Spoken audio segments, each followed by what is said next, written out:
Hello, if you want to watch exclusive lemon content on What If Naruto, then go to my Boosty. The first link in the description here contains such hot stories for adults, such as What If Naruto was a daddy for Sarada, or Kushina and Mikoto vulgar Naruto mommies. Follow the link and enjoy. I'm waiting for you.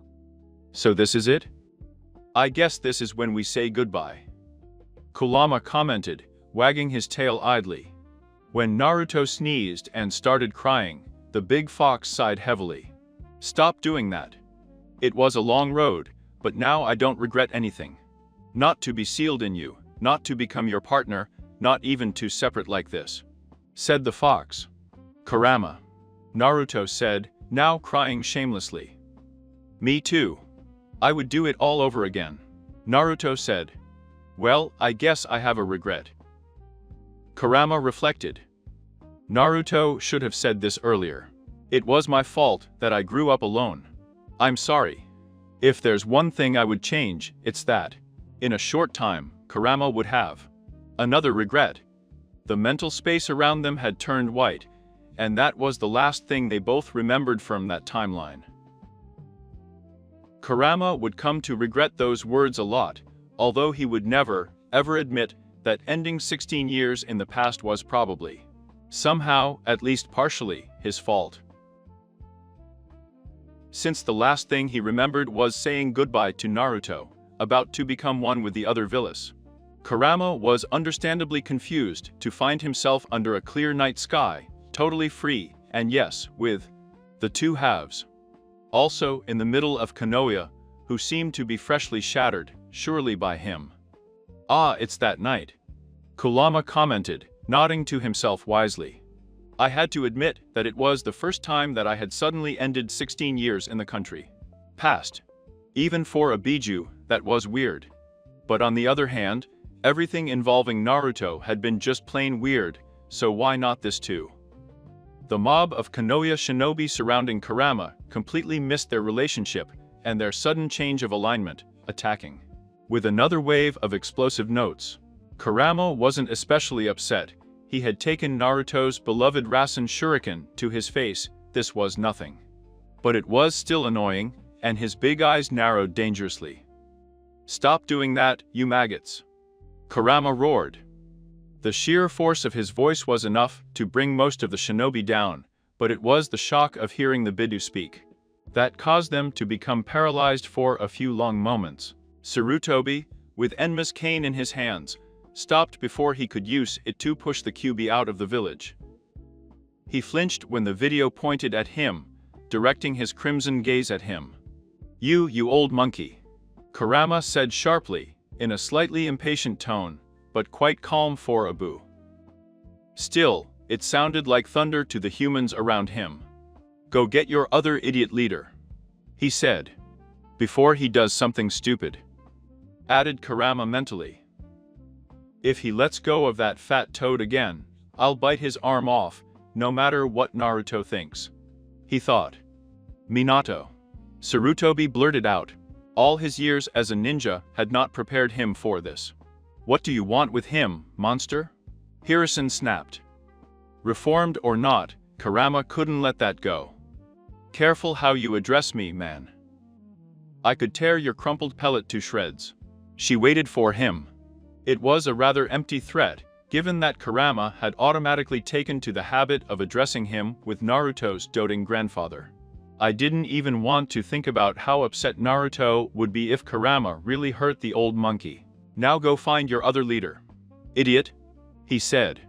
There's no need for that, Minato said calmly, appearing next to Sarutobi. I'm here, he said. Did you get it? Kurama asked. Although he already knew that Minato had not done so, Kurama reserved some hope for a positive response. After all, Naruto definitely wouldn't do it. There would only be a lot of sincere speeches and an emotional revelation, and in the end, they would become friends. Which was nice and all, but it wasn't nearly as satisfying as a good old-fashioned revenge killing. No, he ran away, Minato said, frowning. Pathetic, Kurama judged. He continued quickly before Minato could start asking questions. But since you freed me from that man's control, I feel a certain degree of gratitude. A blatant lie. Kurama hadn't felt any of that and wasn't feeling it much now, but it was a convenient explanation. I see, Minato said and paused, seemingly unsure of how to continue. The night had already been long and showed no signs of ending. What man? Sarutovia, Minato asked, recovering admirably and throwing herself into damage control mode. If his years as a Sannin master had taught him anything, it was to accept ridiculous and crazy situations and start dealing with the consequences. There was a masked man. He summoned the one with the blade after taking control of it. I broke his grip, and Minato explained, in a somewhat disjointed way that betrayed his own confusion. He made an abstract gesture to indicate his entire current situation. If he escaped, then he could return at any time. Sarutobi said, ignoring all the non-immediately threatening parts. What can we do? He asked. There is only one solution that I know of, Minato said. Seal the Bilu, he said. In other words, to create a new Jinchuriki. Excellent, we are coming just in time, Kurama thought, nodding to himself. Get on with it, Kurama ordered, making the two Hokage jump. Apparently they had forgotten about him somehow. I'll wait there, over there. And if you try to summon the Shinigami, I'll gut you before you get to the third hand seal, said the fox. Minato choked up. How do you know that? He wondered, and then quickly shook his head. I don't know of any other seal that can hold you back, he said. Then you'd better ask someone who knows a lot about stamps, and billis, and Jinchurikis, Kurama said. And since he was Naruto's father after all, he added rather dryly. For example, the successor of that wooden man's wife, he said. Kurama was about to add something else. You know, the redhead. The one who knows everything about Jinchurikis from personal experience, he said. Since Naruto probably wouldn't have understood until he explained it to him in full detail when Minato suddenly turned pale. Yes, Minato said, sounding slightly strangled. I know who to ask. I'll go do it. Wait here, he said. Then, he walked away like a lightning bolt.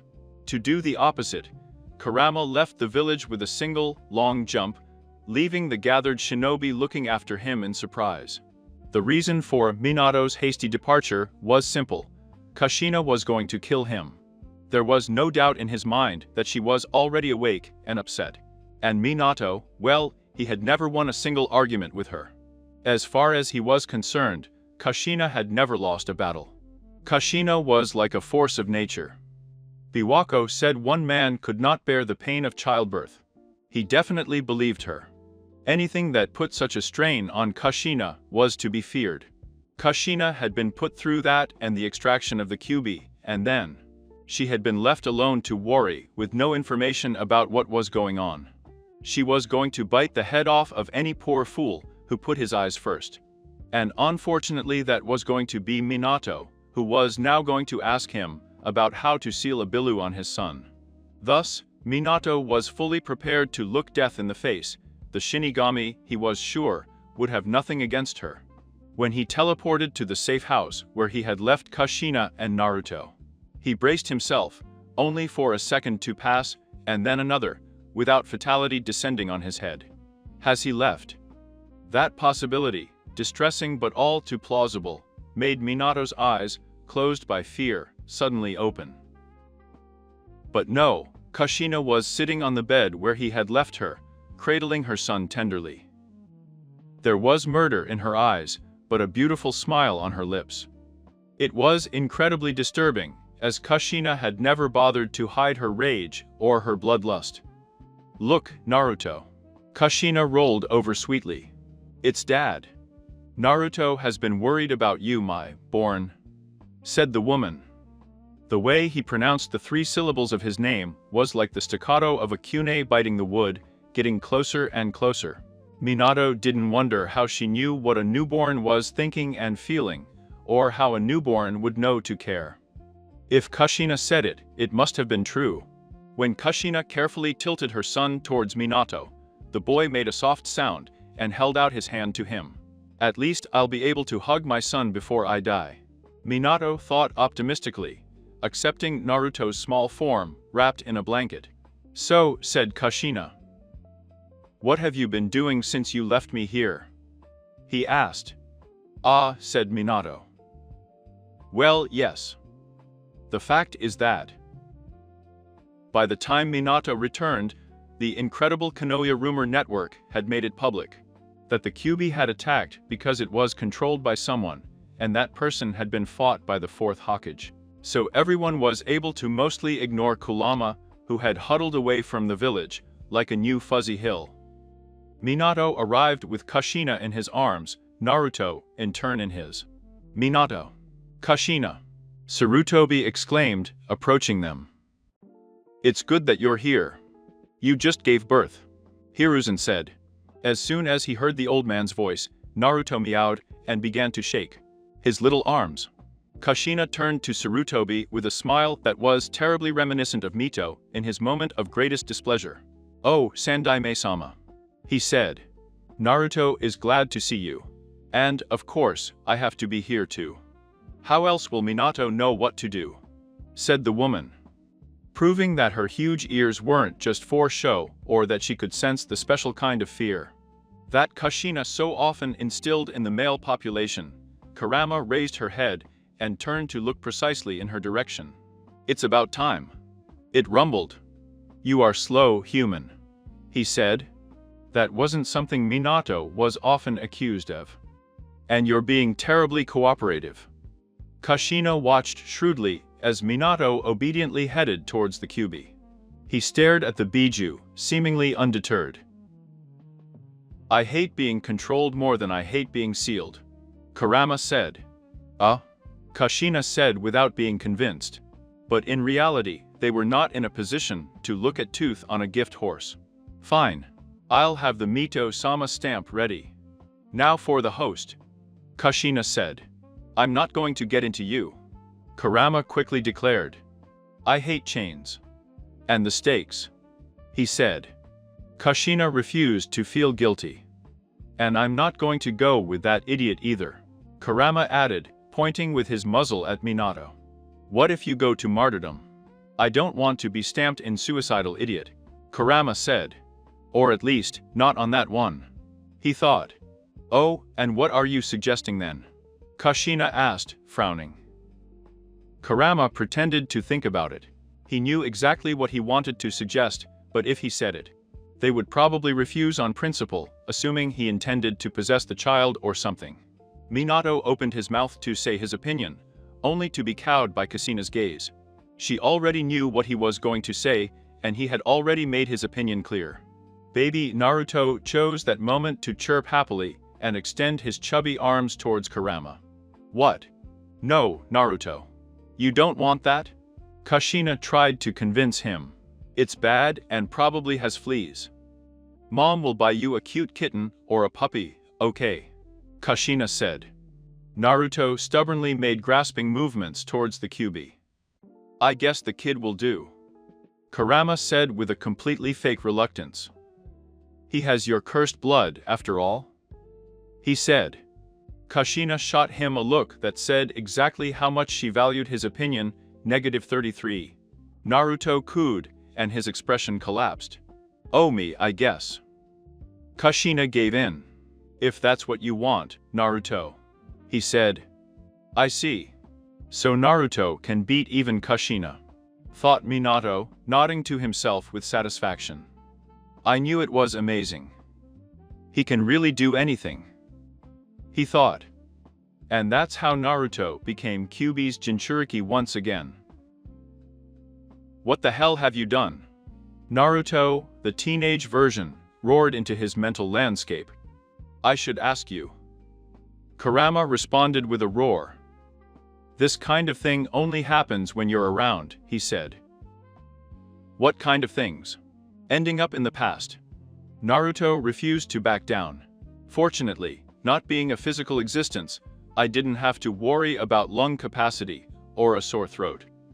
Because the last thing I remember is you talking about how you regretted acting like that the night I was born, and the next thing I know, we're on the night I was born. he said. Now, precisely, do you realize how to think logically? Kurama protested. Naruto frowned, very unimpressed. The last thing I remember is going to meet up with the other villas to become one again, Kurama reluctantly admitted. And maybe, he was thinking about how he wished he could turn the issue of killing your parents around, Kurama said. They looked at each other in silence. It's not that bad, Kurama grumbled, pulling away and snuggling a little. I could tell his head was hurting already. It's not that bad. I'm a baby. I can't even talk. I can't even eat ramen, Naruto lamented. Some things never change. But some had already done it. The first year of his second life was the most aggravating thing Naruto had ever experienced. As a baby, there were many things that I was simply physically unable to do.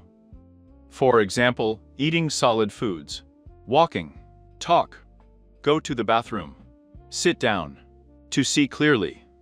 Most of them, Naruto remastered them in the first year, but until then, it was hell. A boring and humiliating hell. The only positive point was his mother and her amazing ability to know what Naruto was feeling and thinking.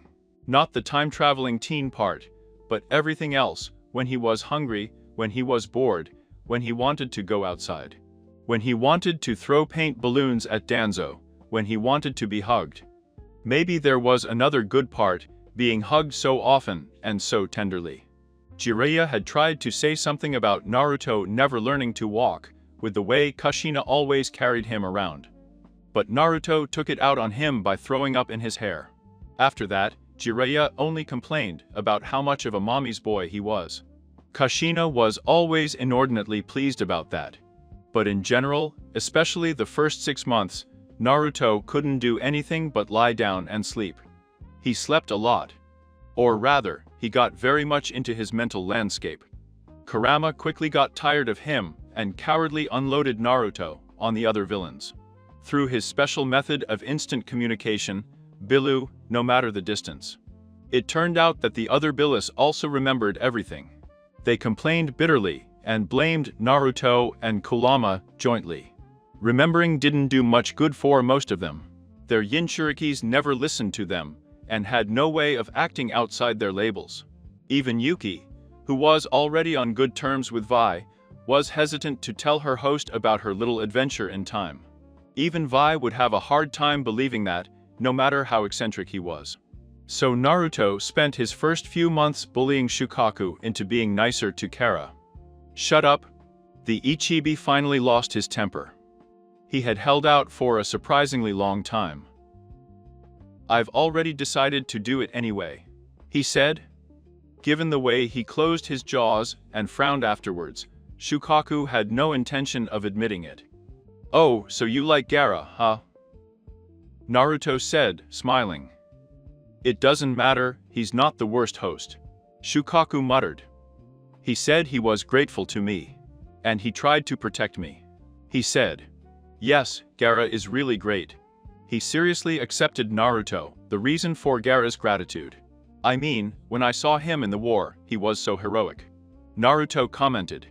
They nodded together, both remembering the man Gaara had the potential to become. Idiots! Kurama muttered. What did you say? Shukaku roared. What the hell do you know? My host is 100 times better than your brat, said the Ichibi. Hey! Naruto muttered, but only half-heartedly. Gaara really was very cool. It's not mine. Don't make me some kind of set with him. Kurama protested. Shukaku ignored them both, now on a roll. Gaara became a cage long before your brat. And he will do it again. You'll see, he said. Naruto couldn't let that go. Fine. Your turn, he swore. I'll win Gaara the hat this time, just watch. Naruto said.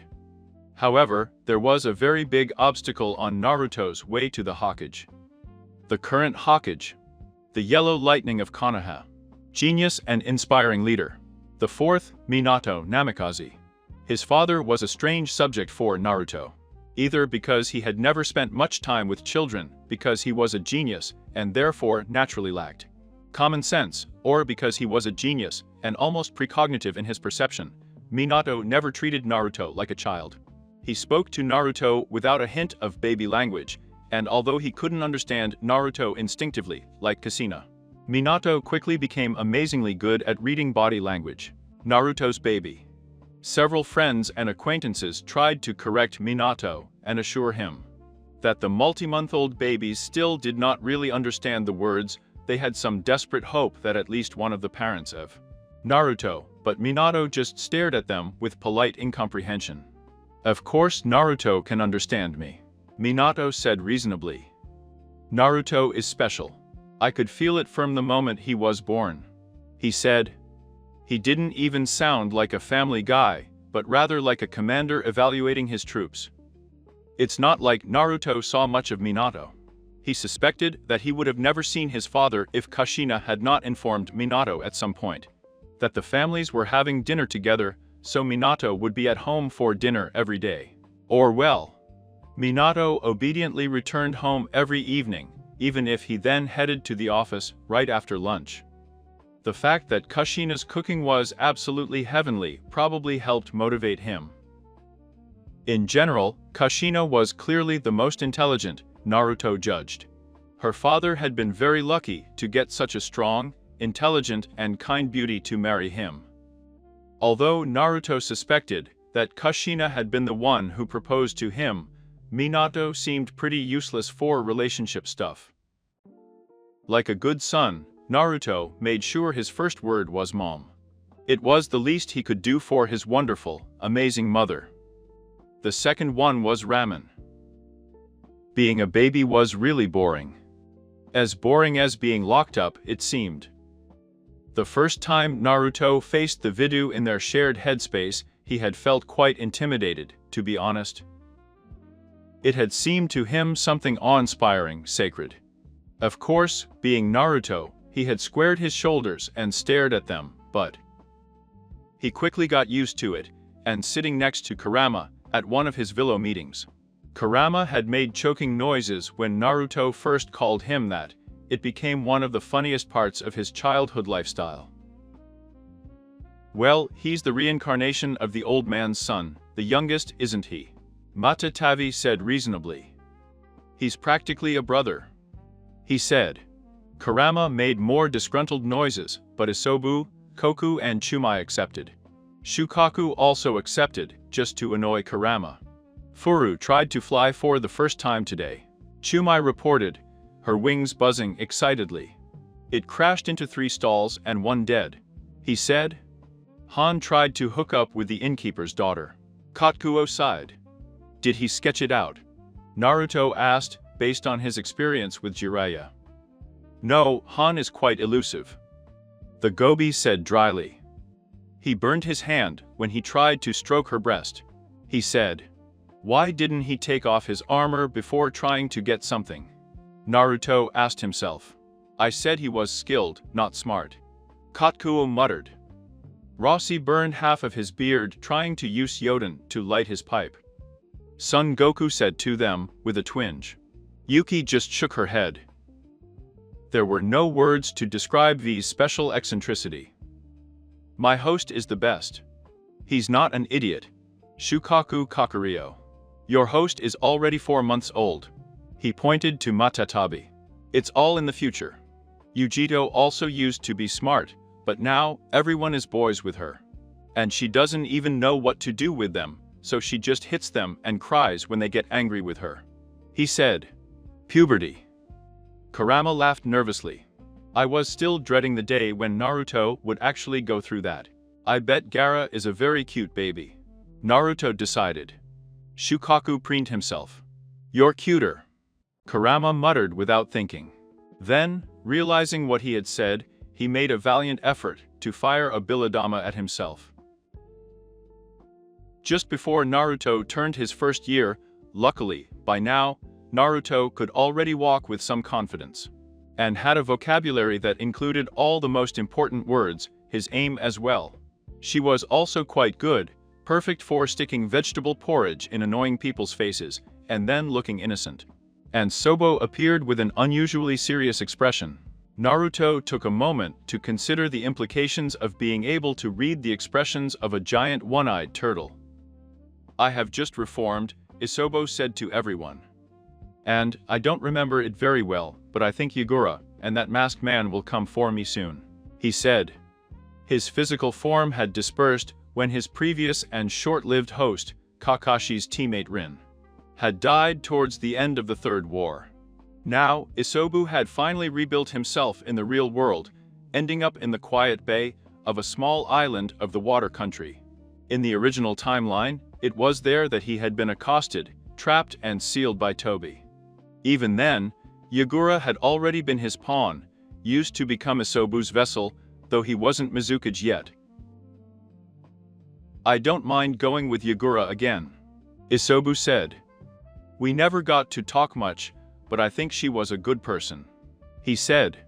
"It really looked like it," agreed Naruto. "But that masked man."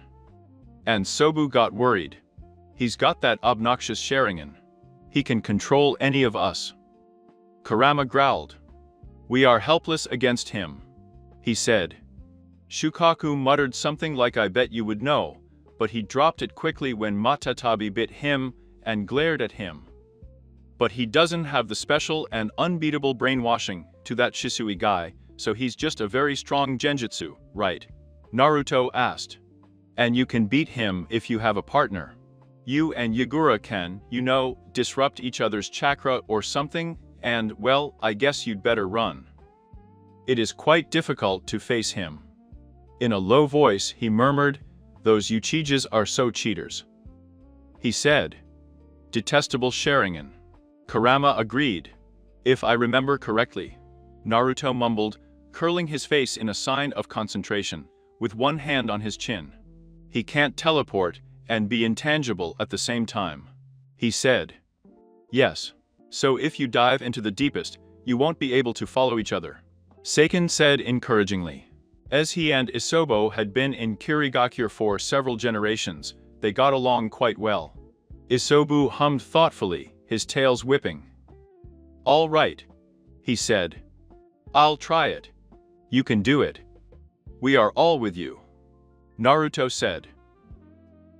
Unfortunately, encouraging and doing a little strategy was all they could do to help Isobu. Vi had managed to get him put under house arrest again, and he couldn't flee to the water country even if Yuki could convince him. Gaara was still too young to understand Shukaku, and Naruto couldn't imagine where he would start explaining this to his parents. Minato was strangely gullible, but not that much. So they waited with varying degrees of expectation and concern for any news from the Zambi. "Fine," Isobu finally reported, reappearing in their shared mental space. "I think we're good for now." This is what happened. The masked man had appeared next to Yagura, but seemed content to send his puppet alone. And Sobu explained that the Yagura chakra resonated especially well with the Zambi, to the point that it could control the Bidu to some extent. That was what made him suitable as their Jinchuriki, despite being older than most when they took on the burden, as Yagura had mentioned. He was already an adult, only with a child's face. Tobi was interested to see how his pawn was handled, so he stayed out of it. As Yagura approached, Isobu slowly rose from the bay, looking as weak and sleepy as possible. Then, Yagura stood in front of him, and Sobu swallowed him whole and Greek. "What?" Naruto exploded. "Did you swallow it?" he asked. Isobu moved uncomfortably. Yes." "Is it weird?" he asked back. "Yes." "Is Yagura okay?" Naruto asked himself. "Of course." Isobu assured him. "Come on, I've swallowed you before and you were fine." Son Goku complained. "It was just in your mouth." He pointed to Naruto. "I think I swallowed you too," added Isobu. "Maybe," he said. "Oh yeah?" Naruto remembered, thinking about that time with Girin and Yukimaru. "We don't eat and we don't have organs," Kokuo explained. "So swallowing something is more like putting it in a bag. It is not harmful at all," he said. "Rather the other way around." Kurama grumbled. I want to hear how the rest is going. Son Goku commented. Obediently, the others kept silent, letting Isobu continue. He had swallowed Yagura, and, before Toby could react, he dived to the bottom of the lagoon, and then into the sea. That's it really, Isobu said. I'm sitting there now. I gave Yagura some of my chakra, and I think he broke the genjutsu, but he passed out. What should I tell her when she wakes up? He asked. You should tell him that the Mizukage is also controlled. Seiken said. I have seen it through Utakata. I don't know if it's genjutsu or what, but it's been like that for a long time. He said. Utakata was the young nephew of the third Mizukage. Seiken had been sealed into it at the beginning of the war, hoping to create a powerful weapon. The third one was also responsible for the reputation of the Bloody Mist and the graduation exam. That Zabuza had told Naruto about in the Land of Waves, and in general a very bad man. It must have been Madara then. He pointed to Naruto. Because Toby only started with these things recently. He said. Although Naruto didn't think about it, that point also raised some questions about Rin's fate, and choosing to use her for Kirigakure's plan with Isobu. What if it had all been a Malara trap? Should I tell him I heard it from you? Isobu wondered. Yeah, there's no point in hiding it. Seiken accepted. Otherwise, he probably won't believe you. Naruto added. You should tell him about Kurama too, and what happened in Konoha, so he knows how dangerous Toby is. So it's like that, Yagura said, once he heard everything. The inner Isobu turned out to be made of more Isobus of different sizes, all stacked on top of each other. The one who gave the explanation was another Isobu, this one only the size of a normal turtle. Little Isobu shook his head. Yeah, so just be careful, okay? I'll let you off at the next island. He said. I am indebted to you for freeing me from that man's genjutsu and for the information. Yagura said, bowing deeply. It was nothing. I stutter and sober up, embarrassed. The fact that a one-eyed monster or turtle, even if it was the right size for traveling, would act like a shy schoolgirl was surreal. Yagura smiled. That was very kind of you. Discreet. And he showed me something very important. We are both vulnerable to that masked man. Neither of us can face him alone. But if we could help each other, as you did for me, we could at least escape from his genjutsu. He said. And Sobo waited, frozen in anticipation. I hate having to go through with something that man planned. Yagura said. But will you come with me? Will you become my partner? My name is Yagura. My hobby is to see flowers. I like camels in particular.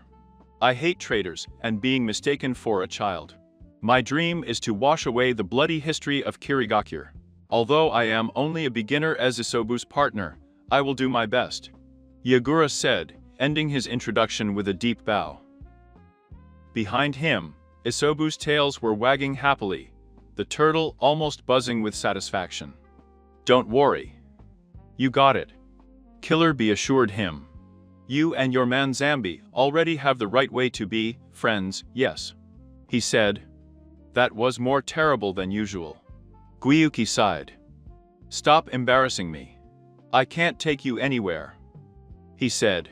My first time in this place, I have to put my serious face. He insisted on me. What part of that is serious? Gyuki grumbled. Thank you for your kind words. Yagura said kindly. He's the complete opposite of you. Kurama pointed to Naruto, to the side. How come that stupid low-ranking turtle got so lucky? He said. Naruto ignored him and cooed at one-year-old Gaara. The little red-haired boy cheerfully approached the teenager, who had crouched down with open arms, and began stroking his speckled cheeks.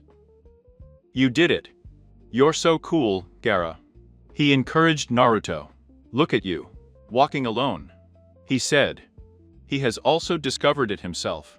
Shukaku boasted proudly. And he can even use our sand to get things. Ru. Gaara stammered, clapping her hands. When Shukaku wagged his tail in front of the little one, He got to his feet and started walking after him. It was not the first time I played with the Biju. That's it. I'll take Yujito next time.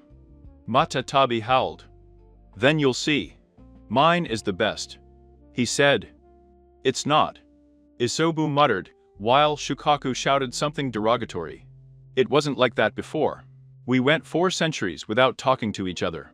Kurama grumbled as the Bilu began to argue loudly. In a way, they were just like any other pair of brothers. That sounds lonely. He meant Naruto, but he knew Kurama would complain. Yes, Kurama admitted. It was.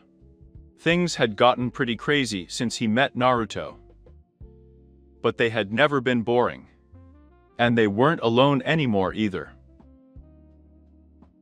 Being a toddler was an improvement over being a baby, as Naruto could now walk, talk, and, most importantly, eat ramen. However, now that Naruto was capable of such feats of independence, Kushina judged that it was time for him to return to active duty. Before leaving on each mission, he would cry rivers of tears and threaten loudly to murder everyone within a 50-kilometer radius. If her baby had even a scratch on her return, Naruto waved her off with a smile. Being cuddled was nice, but he was getting restless. And when the cat was gone, when mom was gone, it was time to play. Every time she went on a mission, Kushina cried at the sight of being separated from her son. After the first mission, I wasn't the only one crying. It took Naruto's Ambu guards less than an hour to lose him. Kakashi, as the squad leader and also as Minato's student, therefore less likely to be killed, was who he was. To inform his Hokage that his trusted handpicked shinobi had failed in the surveillance of his son. Minato didn't get angry, as Kakashi expected. He didn't even seem worried. He'll be a good shinobi if he can evade my Samu already. Minato said, smiling. Minato-sensei. Kakashi said slowly. Naruto has disappeared. He said. He knows not to leave the village, and the Censor Corps has not reported any breaches. Minato replied. So there's nothing to worry about. He said. He's not 2 years old yet. Kakashi insisted. What about wild animals? Or assailants? Or runaway cars? He said. Really, Kakashi? This is Konoha? It's safe. Minato said, smiling. I'm sure Naruto will show up in time for dinner. Kakashi wasn't sure what to answer that. You tell this to Kushina-san, not to me. Kakashi said. Very well. I don't see why you're so worried. He's not going to be mad, it was Naruto's idea. Minato said softly, having already gone back to his paperwork. Sensei, you're not going to die on the battlefield. You're going to die because you do something stupid, and your wife will finally kill you. Kakashi thought. Naruto was back when Minato came home for dinner. They ate instant ramen, since neither of them knew how to cook. Naruto knew how to do it, but he couldn't even reach the countertop. Did you have fun today? Minato asked, between bites. Naruto let out a rather alarming giggle. Minato just smiled indifferently. By the way, he said, did you take off the Jirai formulas again without me putting you on? Kakashi was getting so nervous that I thought to help him, but I couldn't find you at all. He said. Naruto turned his wide, innocent eyes to his father. Minato didn't believe him for a moment, but he didn't seem worried either. Keep one with you, he instructed. You never know when we might have a gap. He said. Naruto extended a hand and made a gripping motion. Give me the kunai, he ordered. Although Kushina had been very unhappy the times she surprised Naruto playing with her parents' ninja weapons, Minato easily pulled out and handed over one of his 3-pointed kunai. Naruto nodded and put it in his pocket. I warned you, Jiraiya said, without a shred of sympathy. I warned you about marrying a girl so similar to Tsunade. Poor bastard, what did you do? Watching her in the bathroom. That's what Jiraiya had done, just before Tsunade almost killed him. It was a very memorable experience, and the result was quite similar to Minato's current situation. We're married. I don't need to look. Minato pointed reasonably, his voice strained with pain. Jiraiya shook his head. I didn't think I'd ever seen Minato so hurt. There were more bandages than skin in sight. In fact, Minato probably hadn't suffered that many injuries over the course of the entire war, combined. Of course, he was also famous for his speed and his ability to dodge. Insufferable to know everything, murmured Jiraiya. The village in general seemed strangely unconcerned about the poor health of its Hokage, including the shinobi forces. Jiraiya thought that at least the elders would have been there in Minato's hospital room, scolding. But everyone had bigger problems. Naruto had managed to replace the sugar that was next to all the coffee machines in the village with salt. All the milk had also mysteriously gone bad. And all the remaining sandals had been swapped for a smaller size. Worst of all, Naruto had scheduled it just before Kushina's return, so no one dared to retaliate for fear of her reaction. Naruto was the only one who felt sorry for Minato's injuries. I really didn't want to take the man to the hospital.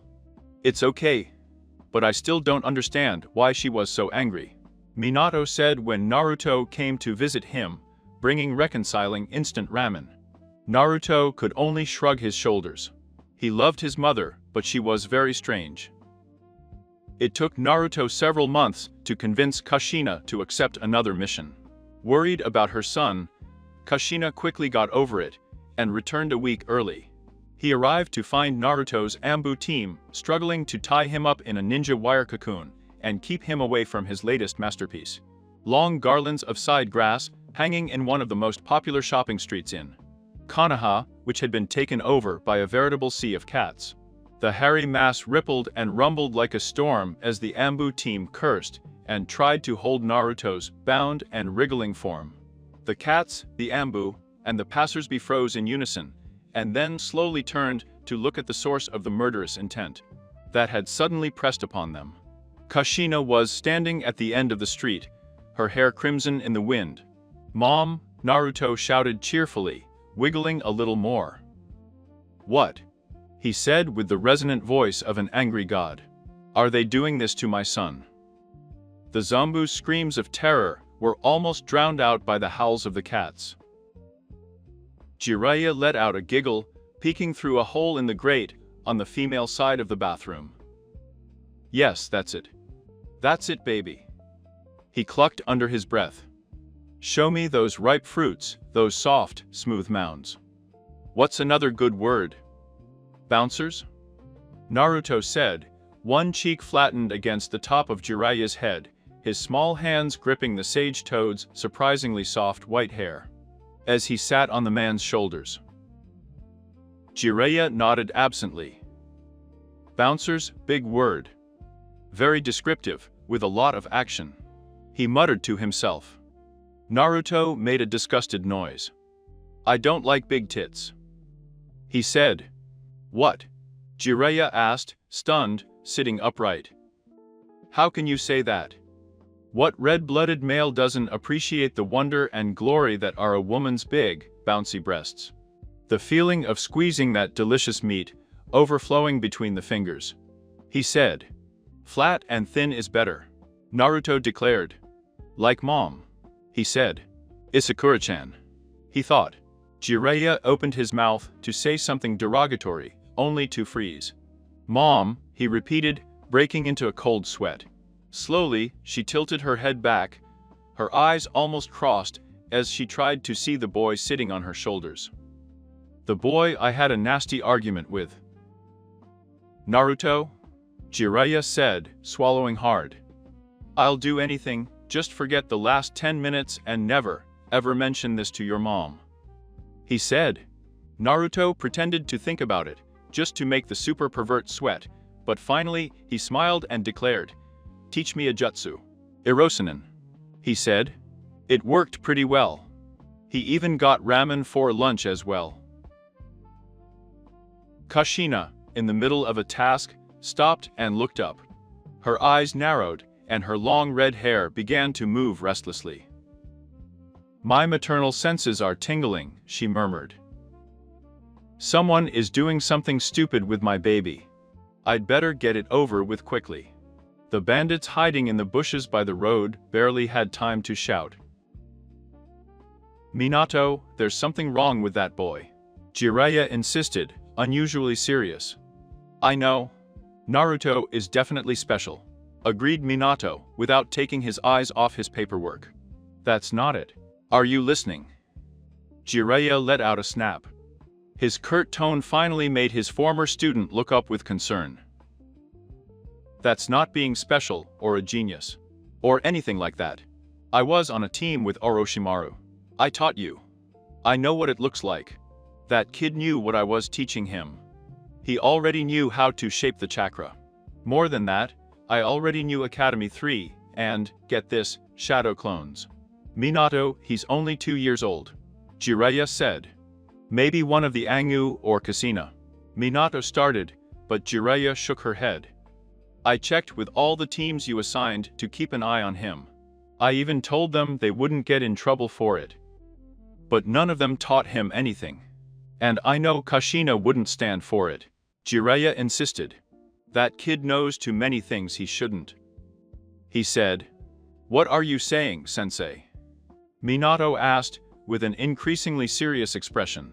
What are you suggesting? What is an imposter? That he is being controlled by someone. That the Kyuubi is influencing him. He asked. I don't know. Jiraiya said in disgust. But something strange is happening. He said.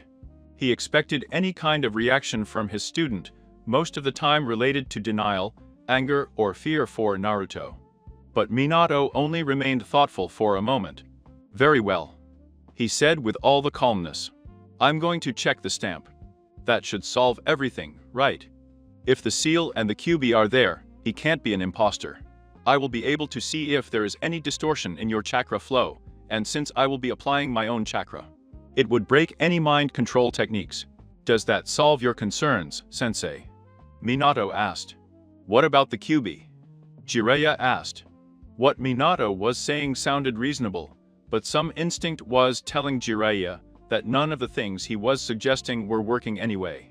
It was something deeper and more complicated than that. Sensei, I was just joking about that. Minato said, looking at him with surprise.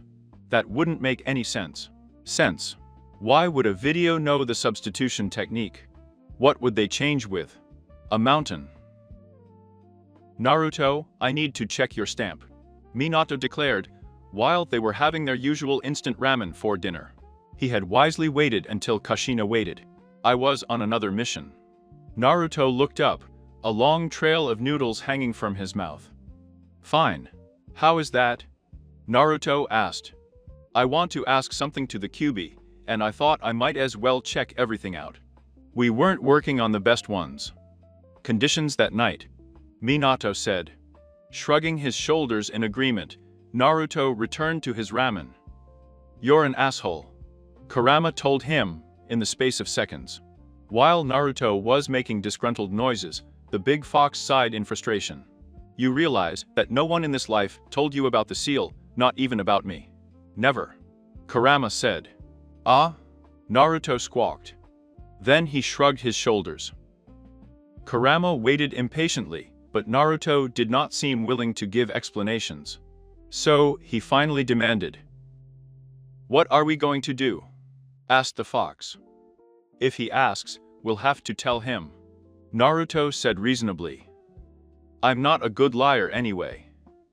He said. And what if he doesn't ask for it? Kurama said dryly. Naruto shrugged his shoulders again. It was not surprising. It was the same dismissive approach they had taken regarding the other Jinchurikis. They hadn't been told yet, there was Yagura in particular, that Naruto wasn't physically the teenager that appeared in space. Shared. The management of that had been left in the hands of each Billow, who were not exactly the most proactive beings, to begin with. Being ageless and essentially immortal had that effect. Kurama suspected, though he didn't express it, that Naruto didn't want to deal with the consequences either. Of that revelation. Maybe Minato and Kushina were strange parents who didn't treat their son according to his age, despite Kushina's special overprotection. But Naruto didn't want them to treat him differently, to start looking at him as if I were a stranger. If that was what they would do, that was Naruto's fear. If that was his wish from the very beginning, Kurama had only wanted Naruto to have the family that had been denied to him. He didn't particularly care if it meant lying to the fourth Hokage or whatever. Fortunately, Naruto and Kurama had decided, leave the handling of the seal for later.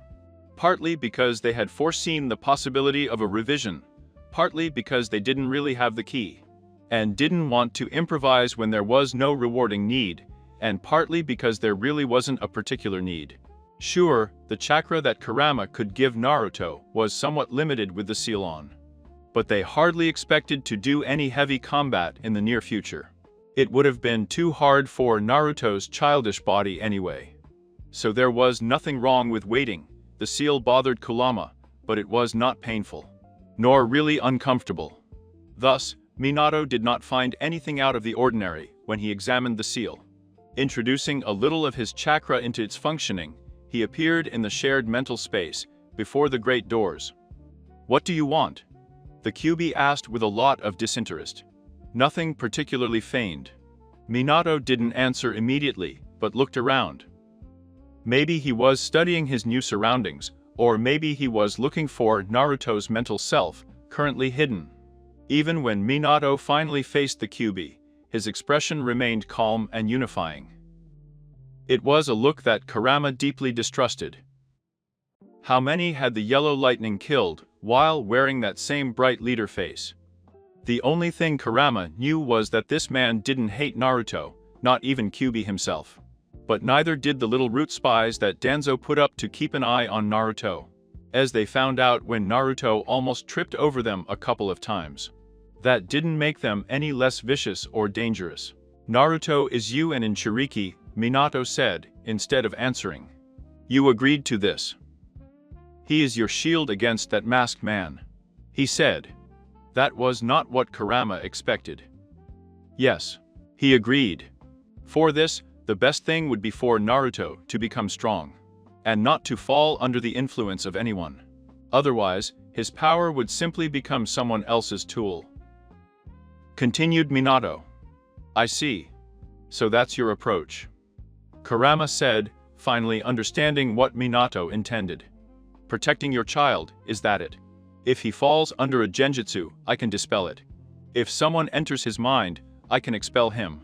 If he's in danger, I can give him chakra. And the reason I should do it is for my own self-interest, he said. Looking at Minato for a moment longer, Kurama thought below what is being said. But that's not all, is it? Kurama pondered. It's not just that. I could say things to Naruto to turn him against the village, against you, but where would be the benefit of that? Humans are weak on their own. The more allies I have, the more people will come between us. And that man, stoking his anger and hatred, would only hurt me in the long run. Well, that's what he's betting on. Kurama said. You've thought it through pretty well. Minato said, smiling faintly. As expected from the best Biju, he said. Kurama snorted. You are giving a lot of importance to my wisdom. Have you ever considered that maybe I'm not that farsighted? He said. That's why I'm here. To confirm if you are the same as 2 years ago. Minato said.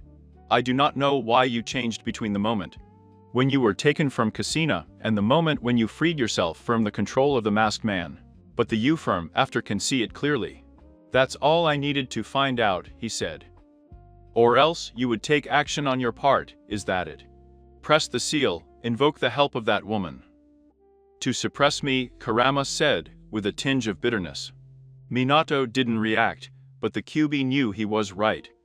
After all, a weapon you can't control is worse than useless. He said. Humans have always been like that, seeing the villains as simple weapons. Naruto, even though he had once hated the Kyuubi and resorted to its power blindly, had never considered Kurama as a weapon or a tool. On the other hand, I guess humans are also seen as simple tools. Naruto has never looked at NASA the way Kurama thought. A weapon you can't control, could destroy what you're trying to protect. So, it is something that is better to seal forever. Minato said. Only hatred can confirm my power. I should stay forever in the depths of the seal. I heard that from Mito. That motherfucker.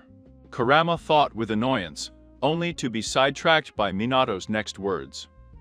But I think Naruto can handle even a dangerous weapon and find the right way to use it. Concluded the blonde Hokage.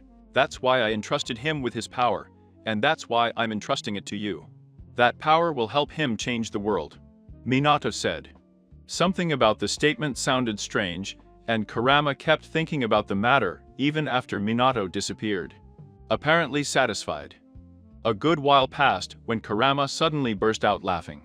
He could feel how Naruto looked at him in a strange way mentally, but Kurama didn't mind. Your child is going to change the world, so you better give him the best tool to do it. Kurama reflected to himself, still laughing. Or is it to give him the strongest weapon to protect himself? What a messy way of thinking.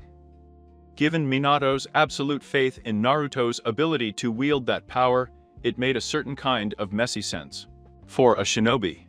He bought his son the best kunai and taught him all his best jutsus, isn't it? Even though they were both dangerous in the hands of snotty little jennies, all so that they would have a better chance in the damn ninja world. The better armed they were, the longer they would live. So why shouldn't the power of a billow be another extension of that? Or so Minato thought, apparently. I don't know if he's the most loving father or the worst and stupidest. Kurama grumbled to himself. Shut up. It's the middle of the night. I'm trying to sleep. Naruto shouted, appearing in front of the cage. You can't lose your last screws in the morning, you stupid hairball, Naruto exclaimed. Shut up. Blame your father's idiot. Kurama shouted again. Moreover, the sage of the six ways had entrusted him with half the power of a god. The parents were stupid. Being a real idiot, Naruto hadn't even realized that he had lost Kurama's ability to feel negative emotions. Since he was reborn in the past, Kurama had purposely cut off that aspect of their connection and had retained that ability. When Naruto was able to control the Kyuubi chakra, he had already been accepted as a hero and was also on the battlefield. But in Naruto's childhood village, Kurama had feared that even Naruto would be crushed under the villagers' deep and pervasive fear and hatred. It had been like a suffocating miasma when Naruto had originally grown up, although Kurama, drunk with his own hatred, had not been affected. Naruto had only come to Genin through copious amounts of denial. And really feeling the villagers' negativity, undeniable and ever-present, would not be a good thing for his mental state. But to Kurama's surprise, it wasn't the same. Some people still hated them, of course. There had been many casualties in Kurama's initial rampage, and not even the knowledge that the billow had been used erased the bitterness of those who had lost their loved ones. However, their number was much smaller. They were no longer the majority, but only a small part of the population. The fear was still there too, but Naruto was so small, so loud, and so infuriating that almost as soon as he appeared on the scene, any other feeling was drowned out by pure annoyance. Naruto was very, very good at annoying people. Kurama had always thought Naruto was an idiot for insisting on instilling such feelings in people whose respect he craved. But it finally made sense. That annoyance was made on Naruto's terms, by his actions, so he could also be overcome. On their terms, by their actions, unlike blind hatred and fear. From village outcast to village idiot was a step forward, as unintuitive as it may seem. That didn't mean that Kurama intended to let Naruto feel negative emotions anytime soon. Unlike Kurama, Naruto would not be able to reason logically through the villagers' emotions, or to look at those emotions with an anodyne detachment. Everyone was terrified for their lives. Kurama pointed out. He had been keeping an eye on the mob chasing Naruto, which he had painted. Spoilers for Ichika Paradise at the Hokage Monument the day the book came out. However, the almost murderous rage and frustration suddenly turned into horror and paralyzing fear. with a hint of something almost akin to religious fervor. That could only mean one thing. I guess Kushina is back. And she was behind them, asking what they thought they were doing to her son. There was no real need for Naruto to feel negative emotions, the empathetic brat. Naruto, Kurama thought, simply wouldn't be sadistic enough to appreciate the absolute horror of the crowd at seeing the red-haired girl wildly waving. Elsewhere, in the middle of the launch day book signing, Jiraiya felt his days were numbered. When Naruto was 3 years old, the peace treaty with Kumogakure was finalized, after years of negotiations, and about to be signed. Although he heard a lot about it, because of the curses of Minato and Kushina, Naruto did not give it much importance.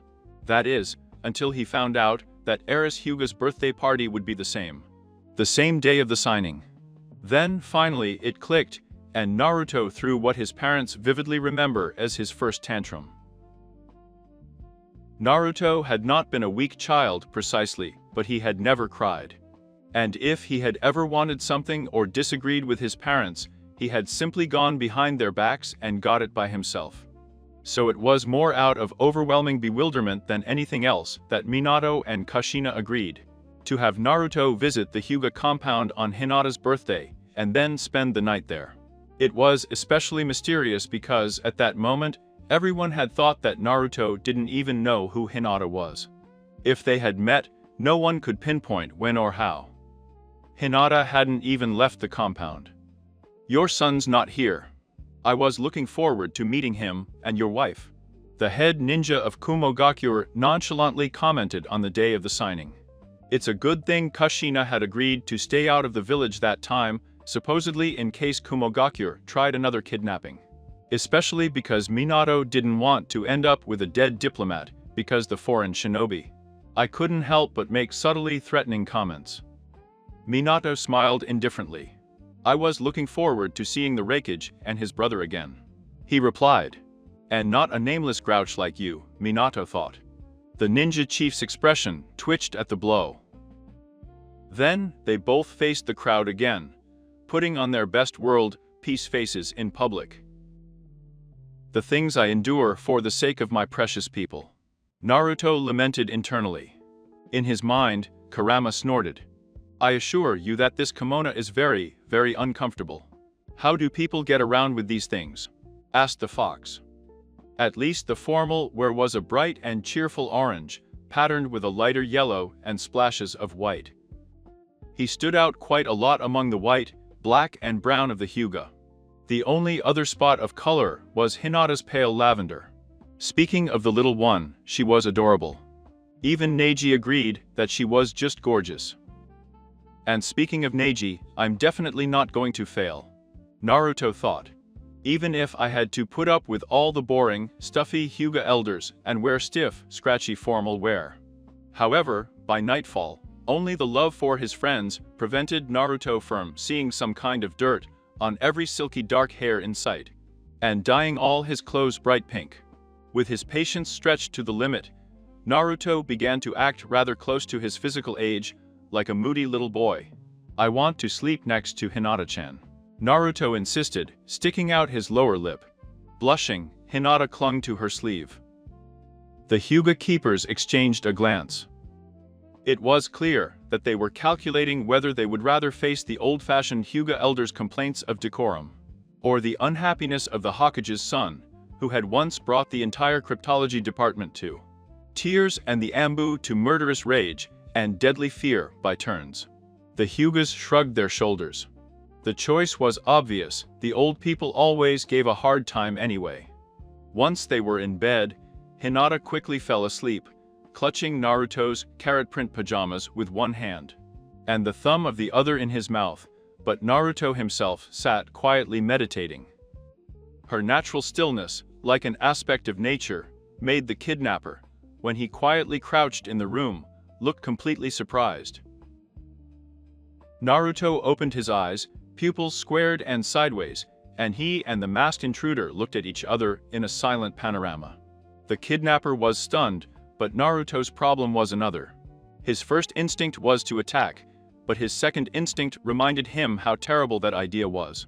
Hinata was at his side, and Naruto was not at all sure of his ability to protect her.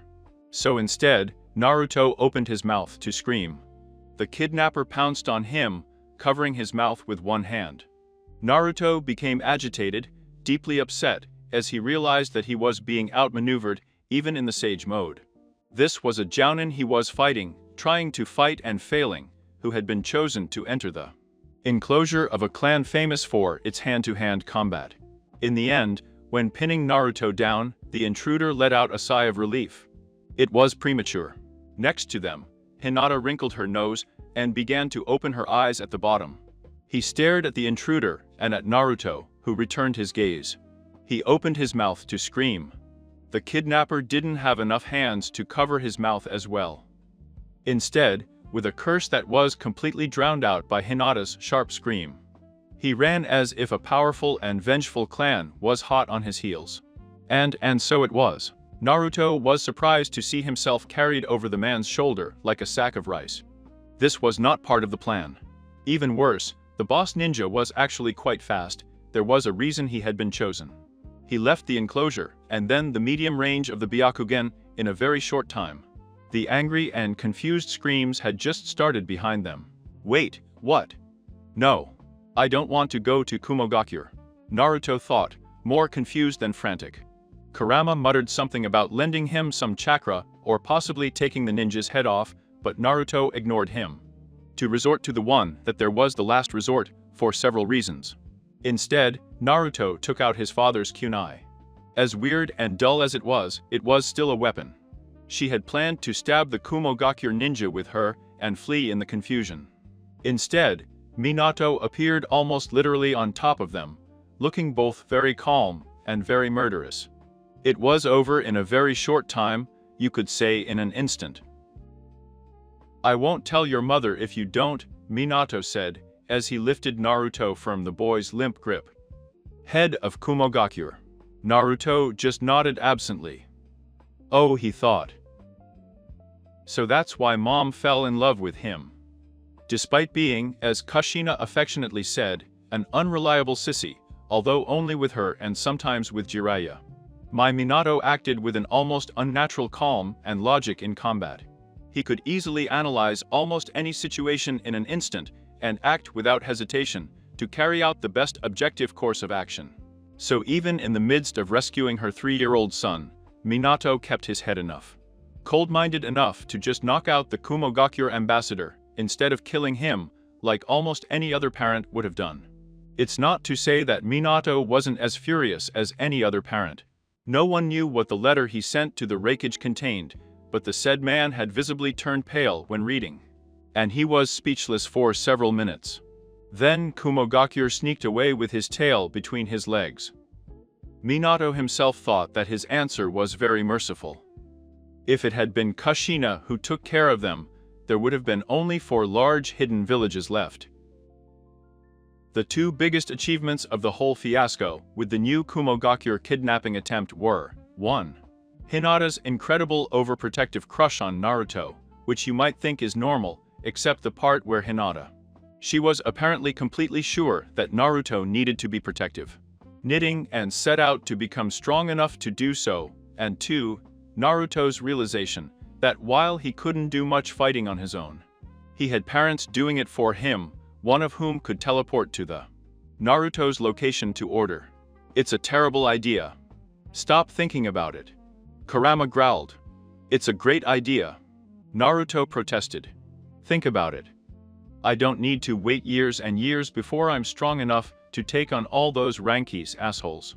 And I don't have to worry about how I'm going to explain why I know they're more evil ones. It's perfect, he said.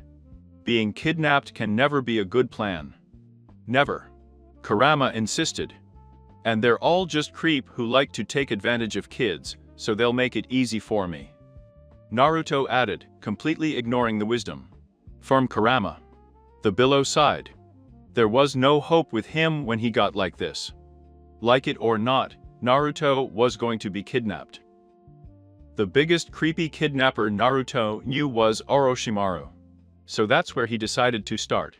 Naruto wasn't entirely clear on how he originally developed, but he knew that Orochimaru was still in the village. And although he didn't have any special bloodlines, Naruto felt reasonably confident that he could shut Orochimaru down with something, the Kyuubi chakra, the Kinyatsu that wasn't supposed to know the truth about the world. That she still sounded somewhat ridiculous, or even just her excessive knowledge about Orochimaru's own plans and projects. The latter was actually as likely to cost him an assassination attempt as a kidnapping, but Naruto didn't care about such small details. In fact, Orochimaru had originally defected 2 years after Naruto's birth. He was running late. The reason was simple. As much as Orochimaru detested Minato, he also recognized the man's power and cruelty. Unlike Sarutobi's indulgence, Orochimaru felt the need to be careful in all aspects of his research. That included the investigation that had gotten him caught and kicked out of the village. That same caution hindered the execution of Naruto's plan, which stalled at the first step, finding and interacting with Orochimaru. Seeing that he was already planning to exploit his parents for all they were worth, Naruto decided to make use of his father Hokage, and started hanging around Minato's office. Even Orochimaru had to come on missions at some point, he supposed. Except Orochimaru didn't come for weeks. Finally, Minato decided that enough was enough. "Are you looking for something, Naruto?" he asked. Naruto looked at him thoughtfully. "I'm looking for that snake guy," he finally said, mentally shrugging his shoulders. "I saw him once, and he looked really good." Naruto choked up internally. "And he had a headband on, so I thought he would come and do missions sometime, but he didn't," Naruto said. Minato listened to the whole sentence with complete seriousness. "I see," he said. "A snake guy. That must be Orochimaru, Jiraiya-sensei's teammate. He's been out of the village, but I'll introduce you both when I get back," Minato said. "Great." Naruto was pleased. "I hope Sensei doesn't find out about this," Minato thought as his son ran out, with his unknown mission back on track. Minato sighed. His office would be a lot more boring without Naruto around. Not that his staff sees it as a bad thing. They were more than tired of the coffee from the machines randomly changing to decaffeinated, or to cocoa, or to salsa. "Nice to meet you," Naruto said kindly. Not choking on the words was a struggle. "Quite a lot," Orochimaru said, subtly moving away from the boy. "I have heard that you know many and very good jutsus," Naruto said in his best innocent boy voice. She clung to Orochimaru's trouser leg, looking at him with her big blue eyes. "Can you show me some? Please. I want more power," Naruto said, because that's what Orochimaru liked to hear. At least that's what his subordinates always said. Of course, coming from a supposed 3-year-old, it sounded very strange. Orochimaru looked at Minato, who was watching them with a slight and incredibly useless expression. His fine-tuned shinobi instincts were sure that someone was trying to lead him into a trap, but for the life of him, Orochimaru couldn't figure out what the trap was. "Please," Naruto insisted, now firmly attached to Orochimaru's leg. There would be no escape. It looked like he would have to pull out the heavy artillery, Naruto thought. He prepared himself. "I think snakes are really great. Cooler than," Naruto swallowed bilious. "Than the toads," he said. "Ah, well." Orochimaru nervously looked back at Minato, who was still smiling indifferently.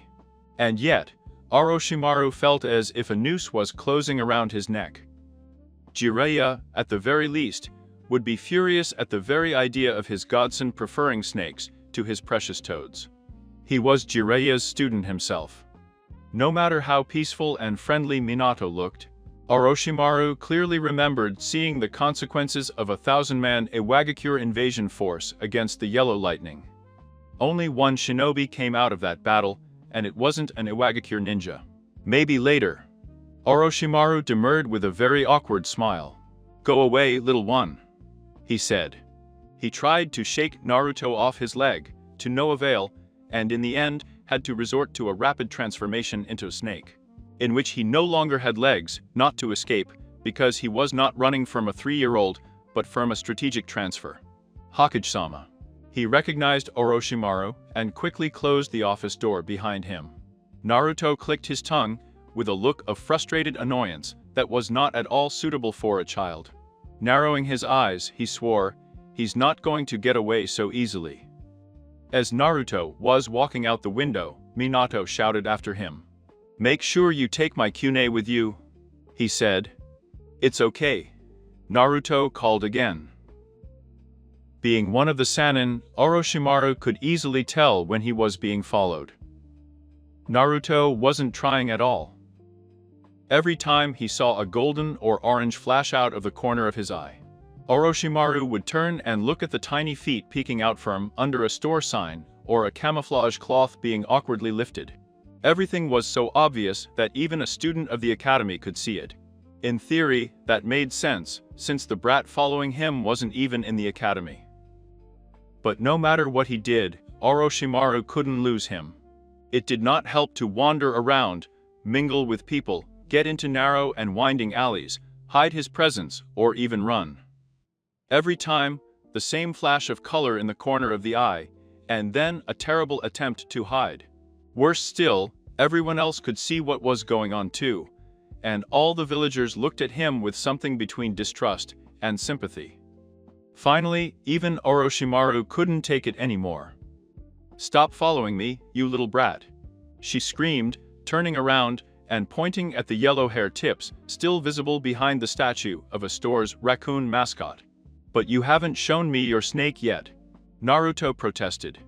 "You promised," he said. "No, I didn't," Orochimaru hissed. Naruto was not intimidated. If Orochimaru didn't want to recruit him based on his supposed ambition and hunger for power, Naruto would just have to try another way to capture his interest. Orochimaru felt a shiver inexplicably run down his spine as Naruto's eyes narrowed. "Is it because we are not in your secret place?" Naruto asked. Orochimaru had to have a lot of secret hiding places, he supposed. "Let's go there, so we'll be the two of us alone," he said. Orochimaru emitted a choking sound. "I want to receive your brand too," Naruto insisted, going all out. "I'll give you my body in return," he said.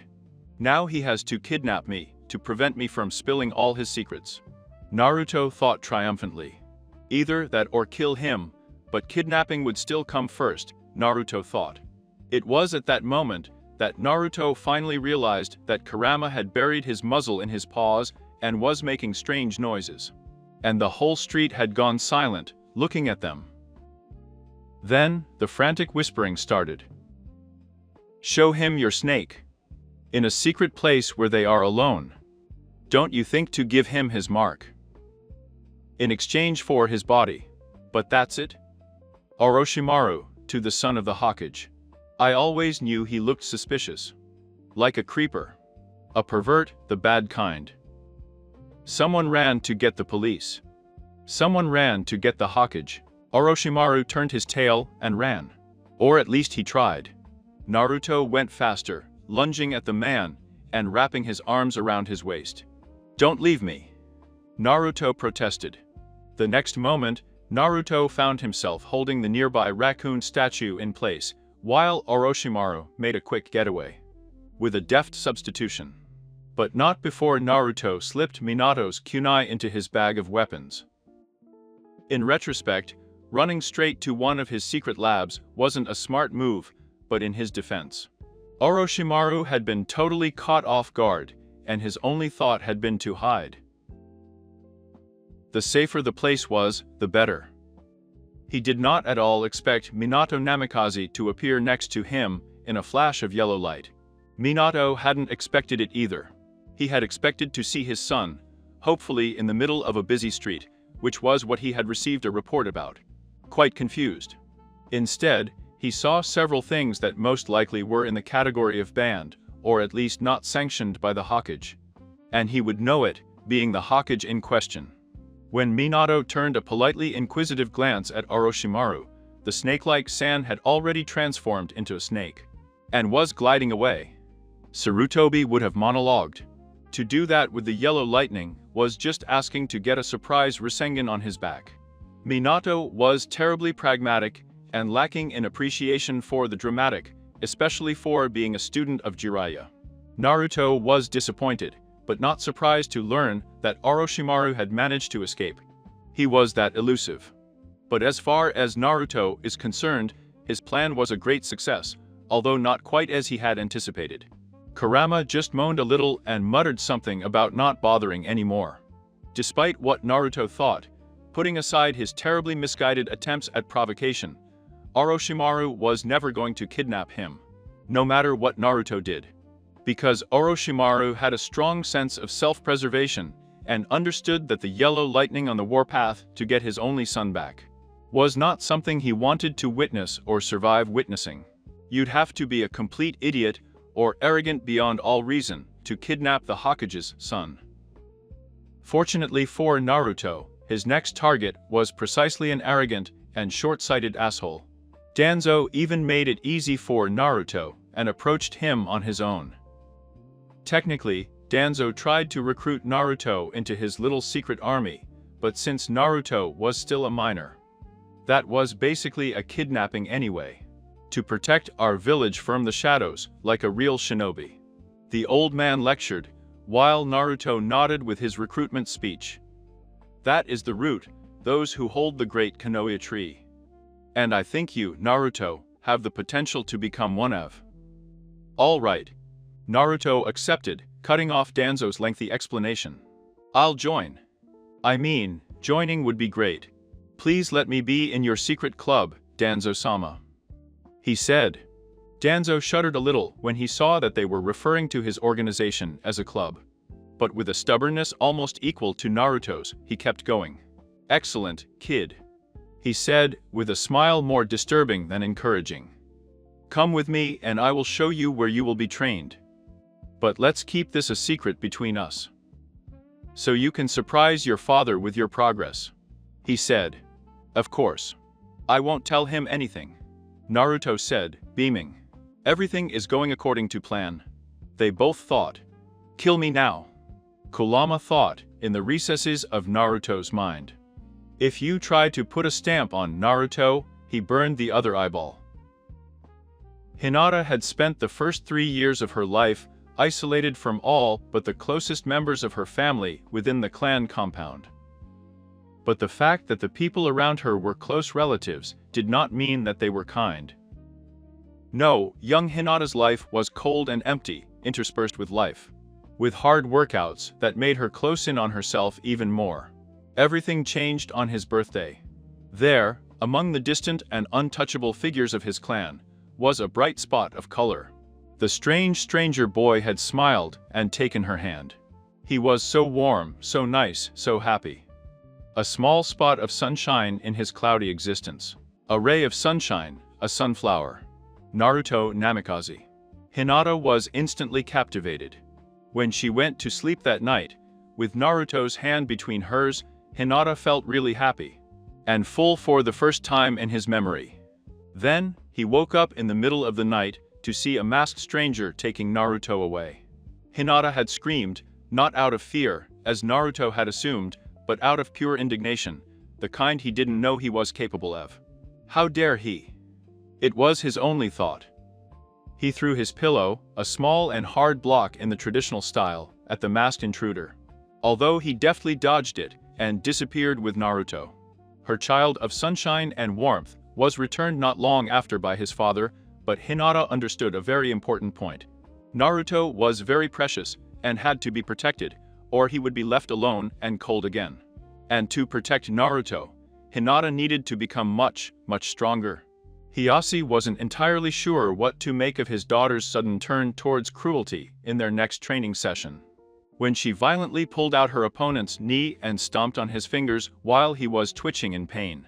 But he assumed it was an improvement, more or less. Totally baffled by Hinata's new mindset in combat, which was almost like a personality split. As he was otherwise still acting timidly and demurely, Hiyase ended up overlooking the other change in his behavior, his new hobby of watching Naruto. With Alalite Hinata's natural disposition and lack of presence, she was able to sneak out of the compound easily, even under the guard's Byakugan. He was also able to fly under the radar, even of Danzo's paranoia, as he shamelessly spied on his meeting with Naruto. Unfortunately, he couldn't follow them to the suspicious tunnels that Danzo led Naruto to, a root base, and his Byakugan couldn't see deep enough. That just meant I needed a better Byakugan. At first, Ko tried to protest. Then Hinata turned to him with the same expression she had put on the two old men she had practically crippled, and the third one she had almost castrated, and decided that it would be better to obey her future clan chief. Here, Hinata said, having dragged him to one of the most desolate parts of the village. Use your Byakugan, and tell me what you see below. She said, it looks like there are tunnels. Ko said slowly, concentrating on his improved vision. And shinobi training. Yes, I see Naruto-sama. His chakra is very characteristic. And over there. Ko kept an ominous silence. I think, he said finally, that we should inform the Hokage. Immediately. Taking the son of the Hokage to a secret training center, without the permission of the parents, would be bad enough. But that day, Danzo also had another important visit. What do you mean the Namikaze brat is here? Orochimaru hissed, his hands clenching sporadically.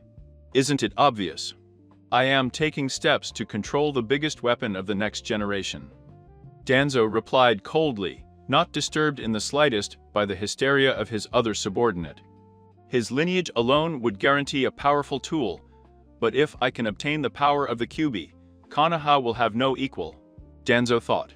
To Orochimaru, Danzo added scornfully. Try to keep your impulses under control. He said, I've never done anything to that little monster. I hadn't even seen him before that day. Orochimaru insisted.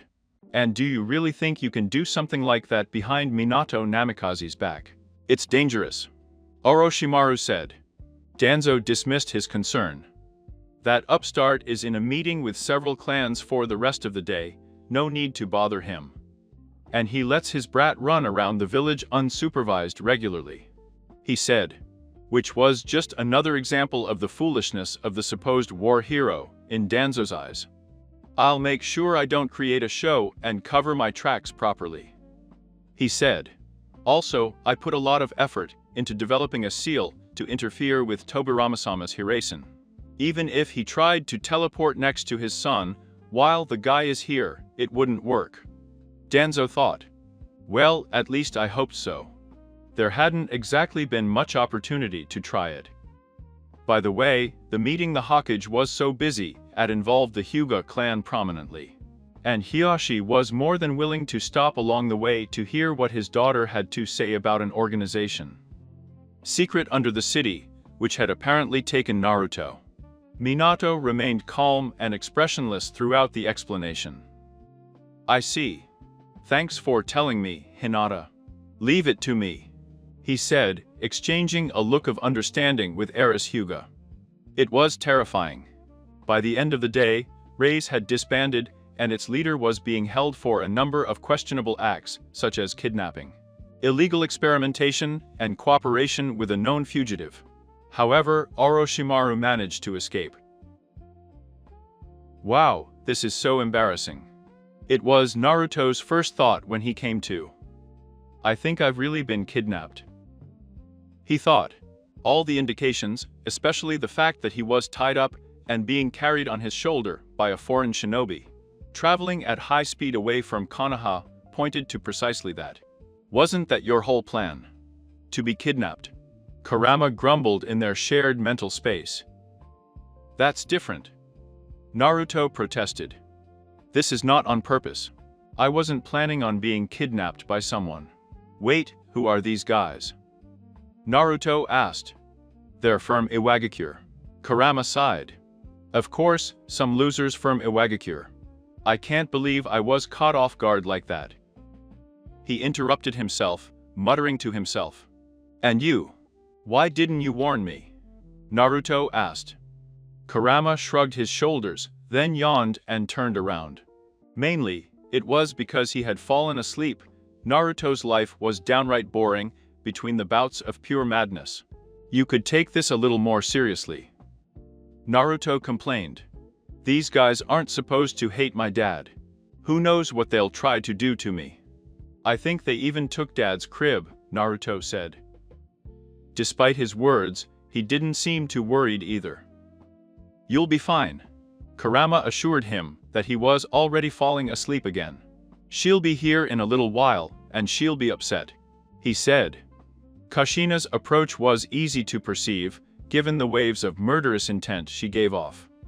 Even without the Kyuubi's detection of negative emotions, the unfortunate Iwagakure ninjas began to feel a cold sweat running down their necks, by pure instinct. And then, a crimson demon appeared before them.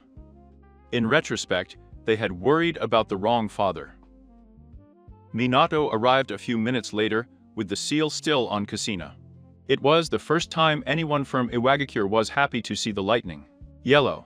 They were very, very happy. The yellow lightning should not be underestimated. One of the members of the Uchiha clan warned in his clandestine coup planning session. Maybe if we had something to threaten him with. He suggested another. For example, his son. There was a moment of thoughtful silence, and then he quickly retracted his suggestion. They definitely didn't want to go there. There was nothing good in that direction. So, what do you want for your birthday, Brad? Jiraiya asked. You're going to turn 5, just 1 year since the academy, he said. Jiraiya himself and his 2 companions had already been Genings at the age of 6. But things like early registration had been banned soon after Kakashi's small feat of entering at 4 and finishing at 5. It was probably for the best. Big fan or not, Jiraiya had to admit that Kakashi wasn't right in the head.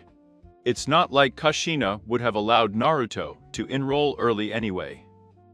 Complete set of Icha Icha, special edition, with autograph, Naruto said, sipping the last of his ramen. Great choice. Jiraiya laughed. And easy for him too. Wait a minute. That's not good. Are you trying to get me killed? Said the Sannin. Naruto rolled his eyes. I'm not going to read it, Hirosanin.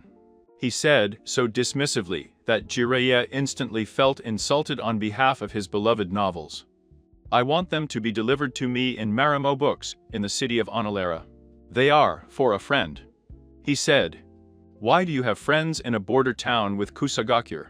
Jiraiya thought, but he didn't ask. This was a perfect opportunity to get to know the mystery of his nice godson, definitely not normal. All right, I'll deliver them myself, he declared. The individual who came to pick up the books could not have been more suspicious, a tall, portly figure, completely wrapped in heavy robes. Under a wide-brimmed hat. Girei could no longer see any distinctive features, apart from his impressive height. Whoever and whatever he is, tinkled as he walked. So, choice for Naruto Uzumaki, Jiraiya said, putting on his most disarming smile. And it was not another interesting fact. Why had Naruto asked to use his mother's maiden name? Yes, that's right, said the figure, extending a few hands slightly. Trembling. Accepting the package with reverent care, the man, judging by his voice, fell to his knees in joyful flattery. That was actually quite normal. Jiraiya had a lot of fans like that. May I shake your hand, Jiraiya-sama? The stranger asked. Yes, of course, Jiraiya said, swelling with pride.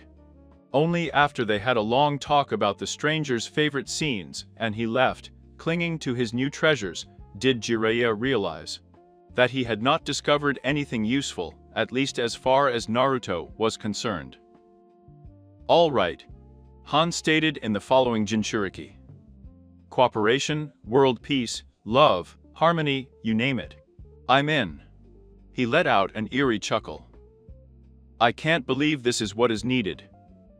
Kokuo muttered. The humans? He said. It's progress. Naruto decided optimistically. Make sure you talk to that old man with the beard too. He needs to be nicer to son. Naruto said. Of course I do. Han accepted, with his mind clearly set on other matters. Great. There is only Fu left, Naruto thought out loud.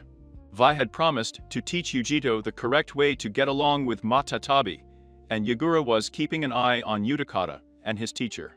And then we'll have everyone taking their alliances seriously and prepared for Katsuki if the case arises, he said.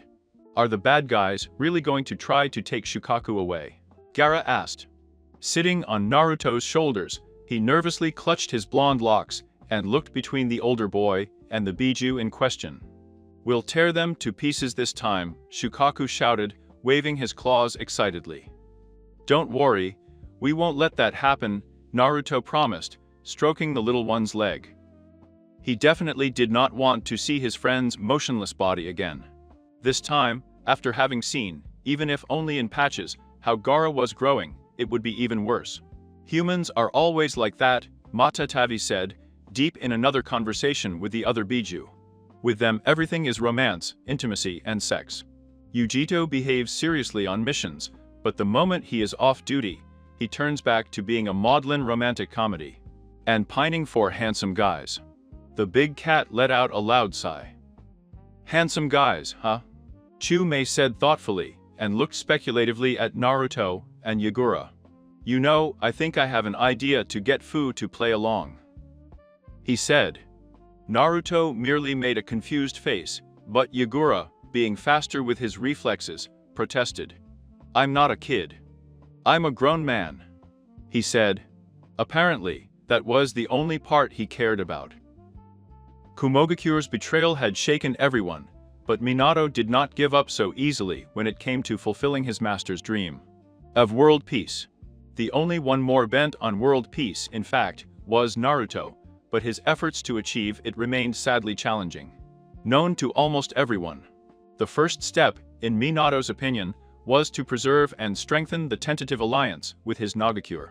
For that reason, he made the decision to travel to Su Nagakure to observe the final round of the Chunin exams being held there. The elders protested, of course, but Minato smiled and ignored them. If you don't take risks, you won't win, as the saying goes. Moreover, he was arguably the person least likely to be in danger, even if his Nagakure tried something. When Minato arrived at his Nagakure, the Kasuke showed almost and as unbelieving as the elders. He looked at Minato, almost as if he expected the Hokage to suddenly turn into an explosive. Minato kept his best benevolent leader smile. Was the idea of seeking peace really that strange? Well, yes, Minato admitted to himself. Some days, I wasn't sure I believed it. Or rather, I wasn't even sure what it was I was trying to achieve. What did peace look like? It was like stumbling forward, blind and deaf. But, to Minato's relief, the Kasuke was, at least, taking everything seriously. The whole thing.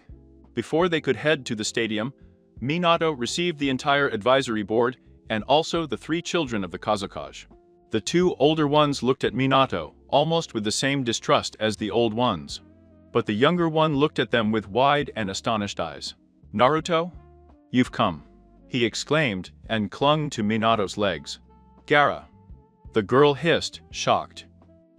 The Kasuke sighed heavily and reached out his hand to try to push Gaara away.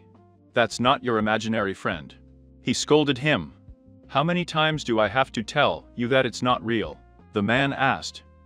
A wave of sand rose up to block her hands, and Gaara just kept rubbing her cheek against Minato. I see, mumbled Minato when it finally dawned on him. She knelt down next to the little one and smiled. Gaara, right. My name is Minato. Nice to meet you, Minato said. Gaara blinked in confusion for a moment. Then, his eyes became a little glazed over as he seemed to get lost in his thoughts. It was an expression that Minato easily recognized.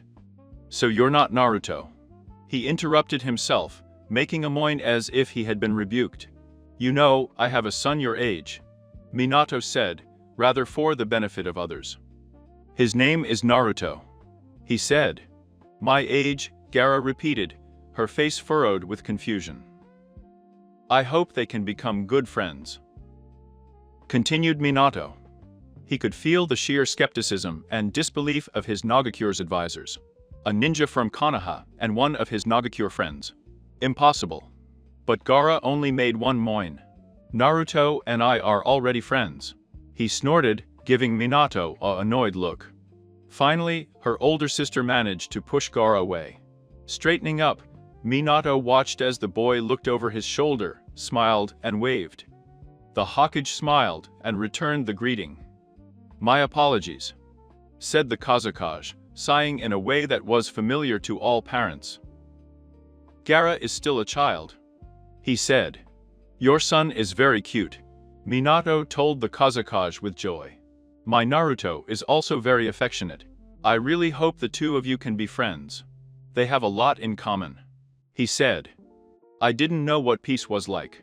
I probably wouldn't recognize her even if I found her. But that was okay." Somehow, Minato was sure that Naruto knew, and that was enough. Even blind and deaf, he would be able to keep track of Naruto. Like Jinchuriki.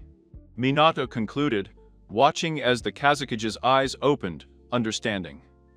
If you don't take risks, you don't win. When the proposal arrived, setting up the Kirigakure Treaty, the elders and the Council of Jounin erupted into protests and accusations. Peace with the bloody fog was just another trap, like the supposed Treaty of Kumogakure. Minato listened to them patiently, even though he had already decided to go. What do we know about the Land of Waves?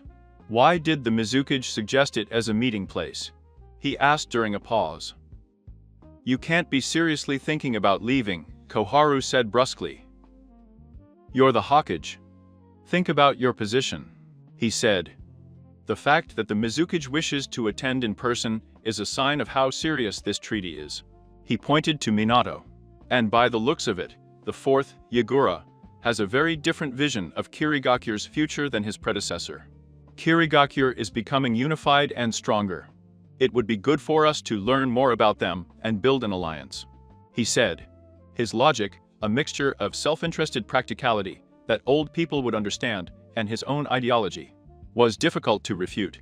The country of the waves is a small nation off our coast, almost directly to the east, Shikaku said thoughtfully. It has never had much strategic value and does not appear on most maps. But it could serve as a trading point in the future if the negotiations work out, said the Nara. Hopefully, it will be on all the maps from here on out. Like the place where Konoha and Kirigakure first allied, Minato said, ignoring the incredulous snorts of the elders and various jounins. No one could dissuade him, of course, but the discussion about who would accompany him and with what kind of force went on long enough to put. It was a test even of Minato's patience. In the end, Minato threatened, very politely, to sneak out in the middle of the night with 1 or 2 guards, which put an end to the most ridiculous demands. In the end, everything was useless. The Mizukage Yagura was good at his word. There was no deceit in his look or in his tone as he respectfully greeted Minato at a local lord's castle. The 2 Kirigakure shinobi accompanying him, both carrying the swords that marked them as members of the 7 ninja swordsmen, looked suspiciously at Minato's entourage and received in turn me, equally distrustful. Minato and Yagura smiled at each other. The conversations were only preliminary. Yagura had to answer to his own advice, but Minato allowed himself a small dose of optimism, which was very useful when Yagura asked him to take a little walk with him, without his guards. Once they were alone, Yagura hesitated for a moment before starting. I knew that the villas can communicate with each other, no matter the distance or the seals, he asked, turning away from the seascape to observe Minato carefully. The fact that the Mizukage was a Jinchuriki was an open secret. That was how he distinguished himself for the first time, single-handedly subduing Sambi after he reformed. Minato understood its meaning immediately. Jinchurikis too, he said with quiet certainty. Suddenly, a lot of things made sense. Minato had suspected something like that, but the confirmation was enough for several pieces to finally fit together. He almost didn't see Yagura's nod. If they are close enough to your Bilu, he said, easing the tension a little. I wasn't sure if I told you, but that makes it easier. I had another reason for wanting to talk to you. It has to do with that masked man who attacked your village 5 years ago. When he returned to Konoha, the first thing Minato did was to look for Naruto and wrap the little one in a big hug.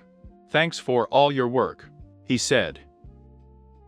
The first Jinchuriki to meet Naruto in person was Fu.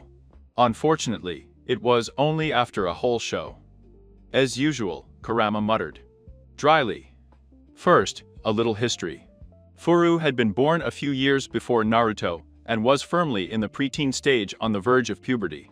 His condition as a Jinchuriki was a continuous source of bewilderment for the rest of the people of Takigakure. Something similar to Naruto's situation had happened out of the need to do something against a runaway billow more than out of the desire to have such a weapon. They were a small village that prided itself on stealth and subtlety rather than power. What were they going to do with a Jinchuriki? Most of them preferred to forget that she was different from other young kunoichi. So Fu had grown up well, if a little isolated, and, as a result, quite prone to drama. The ability to fly and generate its own glitter showers probably had something to do with it as well. She had fallen in love with one of the best me of the village. He was strong, handsome, and about 15 years older than her. When Furu tried to approach him, he looked at her and said, "Who are you? Listen, go away, little one, your sensei must be looking for you." There was only one thing to do. Furu ran away crying. At first, he disappeared into the dense forest surrounding the village to lament, but pouring out his broken heart to the Sardilla. Quickly got old and moved back to Takigakure.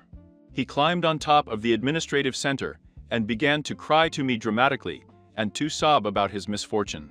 Unfortunately, the other residents of Takigakure seemed to have little sympathy for the trials of a young woman's heart. At least when she insisted on harping on them literally day and night, getting louder, and an elderly. She finally resorted to throwing her sandal at Fu's head, screaming, "Shut up, little trumpet." The children of today. It is clear that they did not understand their situation. Well, Furu would have to turn to the only man who had always listened to her patiently, who shared her love for the dramatic, and who turned out to be strong, handsome, and older than her, although not so much. In other words, he flew to find Naruto Uzumaki. Naruto had never managed to get out of the habit of using his mother's maiden name. Part of the problem was that everyone she knew already knew who she was, so she didn't need to introduce herself. Part of the problem was that the few times he got it wrong, Kushina gloated too much to correct him. Konoha's sensor core completely panicked when something broke through the barrier high up in the sky, but Fu didn't know anything about it. Instead, he flew straight into the largest and most striking building. There, he saw a tall and handsome blonde and proceeded to beat him. The Ambus were scared almost as much as the sensor core. "Naruto, let's forget this cruel world and run away together," Furo stated dramatically, tightening his embrace. There was a moment of profound silence. "I don't think my wife would agree with that, miss," said the person Fu was enthusiastically hugging awkwardly. That voice was not Naruto's. Fu backed away. She patted his sides and shoulders, standing on tiptoe to reach him. Too wide. He pulled the side tails of her hair. Too long. He pinched her cheeks. There are no marks on it. Furu screamed, jumping back. "I've got the wrong person. But this one is also quite handsome," he thought. A thick chain made of pure chakra was nailed to the ground between her and Minato. "Back off, jailbait." A furious redhead roared as she arrived at the scene. The Ambu abandoned their posts and fled in terror. No one blamed them. In the end, they solved things, although it didn't help much. If anything, Kushina was even less happy about Fu targeting her baby than she was about him going after Minato. "You know, I really wonder why everyone expects you to be so much taller," Minato said to Naruto as the two watched Fu and Kushina arguing. It was getting vicious, as Fu had called Kushina an old hag with a bondage fetish. Naruto shrugged his shoulders. "Someday I will get it," he said. The first day of the academy was a really strange experience for Naruto. All his friends and old classmates were there, and they were so little. Naruto concentrated on that, so as not to think about how completely and absolutely different they were from the shinobi they would have been in that other future. About how they no longer remembered all the times they would have shared. About how they weren't the same people, and how they could never become the same people. His teammates were the worst. Sakura, with her ribbon, was a shy little thing hiding behind Hino. Will she be trained by Tsunade? Naruto didn't dare to chase her like when he was a kid. She would look at him the same way sometime. Would they then be able to create the same bond? Would they even be on the same team? Of course, the differences in Sakura were nothing compared to the differences in Sasuke. When Naruto was so absorbed in his thoughts, not in his musings, no matter what Kurama said. He barely concealed the note of concern in his hoarse voice that he stumbled over his own feet. Sasuke was the one who stopped, helped him up, and asked if he was okay with a smile. Naruto looked surprised. Sasuke knew how to smile. Naruto proceeded to cement the erroneous assumption that the Hokage's son was interested in the Uchiha clan chief's youngest. Staring at Sasuke throughout the class and stalking him during lunch. Being that his stealth abilities were still completely abysmal, Naruto only managed to make Sasuke feel incredibly uncomfortable. Or maybe it was the murderous intent that Hinata was emitting. In any case, the moment the class left, Sasuke practically fled back to the Uchiha clan compound. What the hell is going on? Mikoto wondered as Sasuke slammed the door shut and bolted it hard before running into the kitchen to hide behind the counter. He's following me, Sasuke hissed, his eyes narrowing as he looked suspiciously at the windows. I think I've managed to lose it, but... Starting to get a little worried, Mikoto wiped his hands on a towel and also took a look at all the entrances with a practicing eye. Who, Sasuke? He asked. A terrifying masked man. She asked.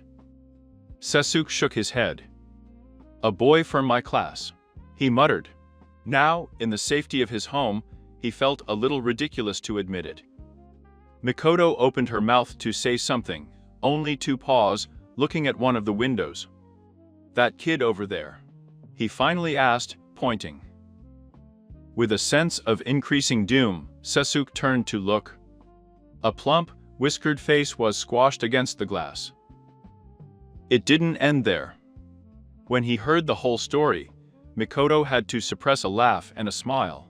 She rolled over Sasuke with a sympathy that was blatantly condescending. And then he suggested he make friends with that orange weirdo.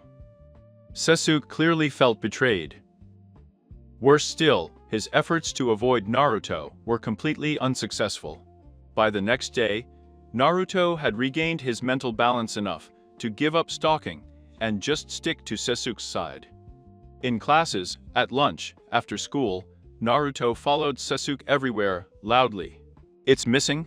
The son of the Hokage. It could be useful, I guess. Sasuke's father said reluctantly, his frown betraying his memory of Naruto's many antics. But Fugaku's disapproval didn't stop Naruto from inviting himself back to the Uchiha district. During those times, the number of ambus observing the clan increased to the point that they simply ran out of hiding places. And even Sasuke began to notice their presence. Naruto noticed it too, but he didn't understand the implications until Kurama explained them to him.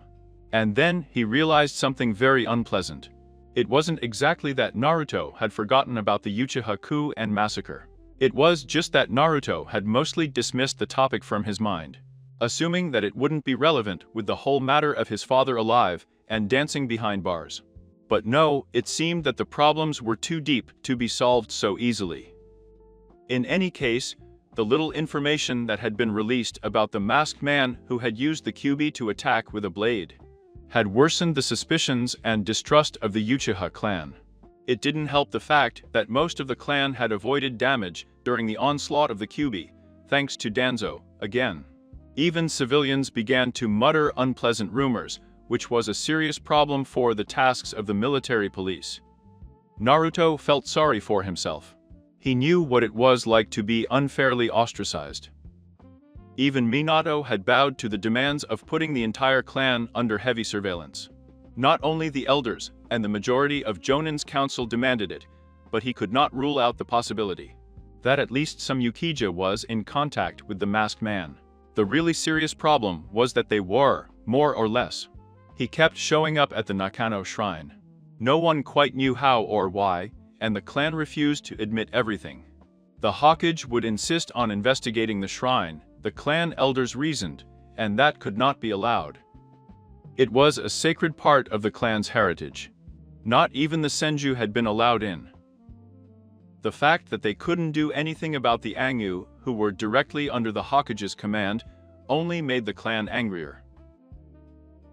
The old grudges and discontent resurfaced, stoked by Toby, and more clan members began to contemplate something frankly stupid. More and more the voices of reason that remember the downing by a single man of an invasion force of 1,000 Iwagakure ninjas are being drowned out. It had been mostly kept secret and hidden from the general population, but Naruto suddenly and without regret realized the situation. The solution was simple: friendship. One day, Naruto just got up in the middle of the class and declared, "We have a study group at Sasuke's house." This was the first time Sasuke had heard about it. Their protests were completely drowned out. "Sasuke-kun." Most of the girls screamed. "Are there going to be snacks?" Chowli asked. "Yes, there." Kiba asked himself. "Of course." Naruto accepted as if it was his home. Hinata directed an increasingly disturbing glance at the back of Sasuke's head. No one bothered to ask him his opinion on the matter. But most of the class showed up after school in the Uchiha district. Since it was an event designed by Naruto, naturally it was a complete fiasco that ended up with half of the bosses of the Konoha clan having to go pick up their spawn discs and apologize to the Uchiha for the riots, the damage to the property.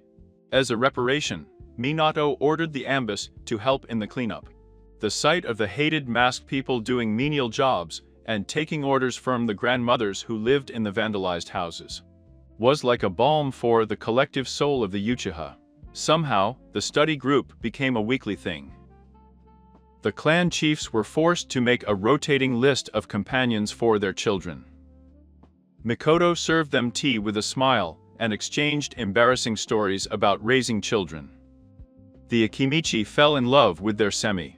A couple of Naras started using the rooftops to sleep, enjoying the peace and quiet of being so far away from the rest of the village. Fugaku found excuses to stop by. Although I didn't understand where he was coming from, I recognized the opportunity. Minato always took Naruto to eat ramen afterwards, instead of punishing him. But everything was still incredibly annoying, and finally, Fugaku's impressive patience simply ran out. "Hokage-sama?" He waved briefly as he approached Minato's desk. "Please do something with your little monster of a son." He wanted to say, but trying to find a polite way to do it made him hesitate. Minato looked up with a smile. "Ah, Fugaku. How timely. I just wanted to ask for your advice on this matter," he said. "Yeah, well." Fugaku found himself distracted. To be asked for advice by the Hokage was an honor, as only the Uchiha clan is entitled to, of course. But he didn't trust Minato's radiant smile either. This man was definitely not as simple as he seemed, and underestimating him would be very foolish. But it really was an honor. "Thanks for your help. Your understanding is greatly appreciated." Minato smiled an hour later, as Fugaku was getting ready to leave. "And, if I may say so, it is wonderful to see the Uchiha getting closer to the other clans. I think it is through close ties that Konoha will become truly strong," Minato said. He meant every word. However, Fugaku was no stranger to using his son for political purposes and for the common good. It was, for him, something perfectly logical. And that was how he came to the sudden realization that Minato had planned the whole thing and had instructed Naruto to act that way. To build those bonds in which I believed so much among the next generation, with the unexpected benefit of bringing the current generation closer. I hope you can stop by next week. I have several more things I would like to discuss, Minato said. Very well. Fugaku accepted. His Hokage was true, brilliant and ruthless, but Fugaku was left with a nagging question. What were the jokes for?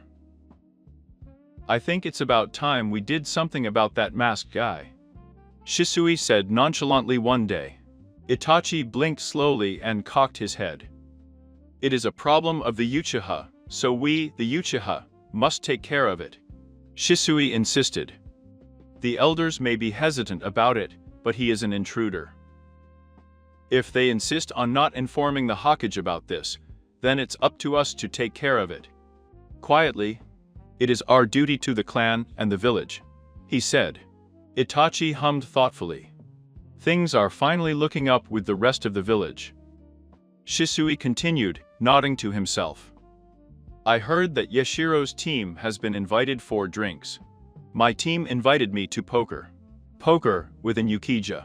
We can't let this be ruined by a masked weirdo. Itachi nodded. Naturally, it didn't work out so well. They managed to catch the masked man when he reappeared out of nowhere. But even with Itachi's genius and Shisui's shunsin, they couldn't keep up with him, although at least they managed to stay alive. The fact that the masked man played along with them also helped. They have good eyes. The masked man congratulated them.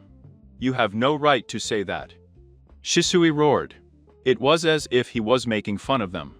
Because of him, his clan had teetered on the razor's edge. Because of him, Konoha had almost gone the way of the bloody mist and its purges. How dare he? Was that eye his? No, that doesn't matter. Because to Shisui, Kakashi was 100 times more worthy of the Sharingan. Enraged, Shisui launched himself with his characteristic body twittering. The masked man took a step back, and then deftly dodged a flurry of kyuune from Itachi. The sound of a cable breaking was heard. And suddenly, a can of orange paint fell on the masked man. By intention, or by accident, Itachi had set in motion one of Naruto's remaining pranks. The paint can fell directly through the masked man and clattered to the floor. He had vanished by instinct. But when he returned to tangibility, he looked by reflection at the puddle of orange paint at his feet, and lifted one foot to look at the stained sole of his sandal. It was such a strange thing to happen to you in the middle of a battle that even Toby couldn't contain himself. It was a costly moment of distraction. At that moment, Shisui managed to activate the kodo to Matsukami. The problem was that Shisui had also acted on instinct. He hadn't thought about what kind of order to give, so he ended up blurting out the first thing that came to mind. Stop being annoying, Shisui ordered.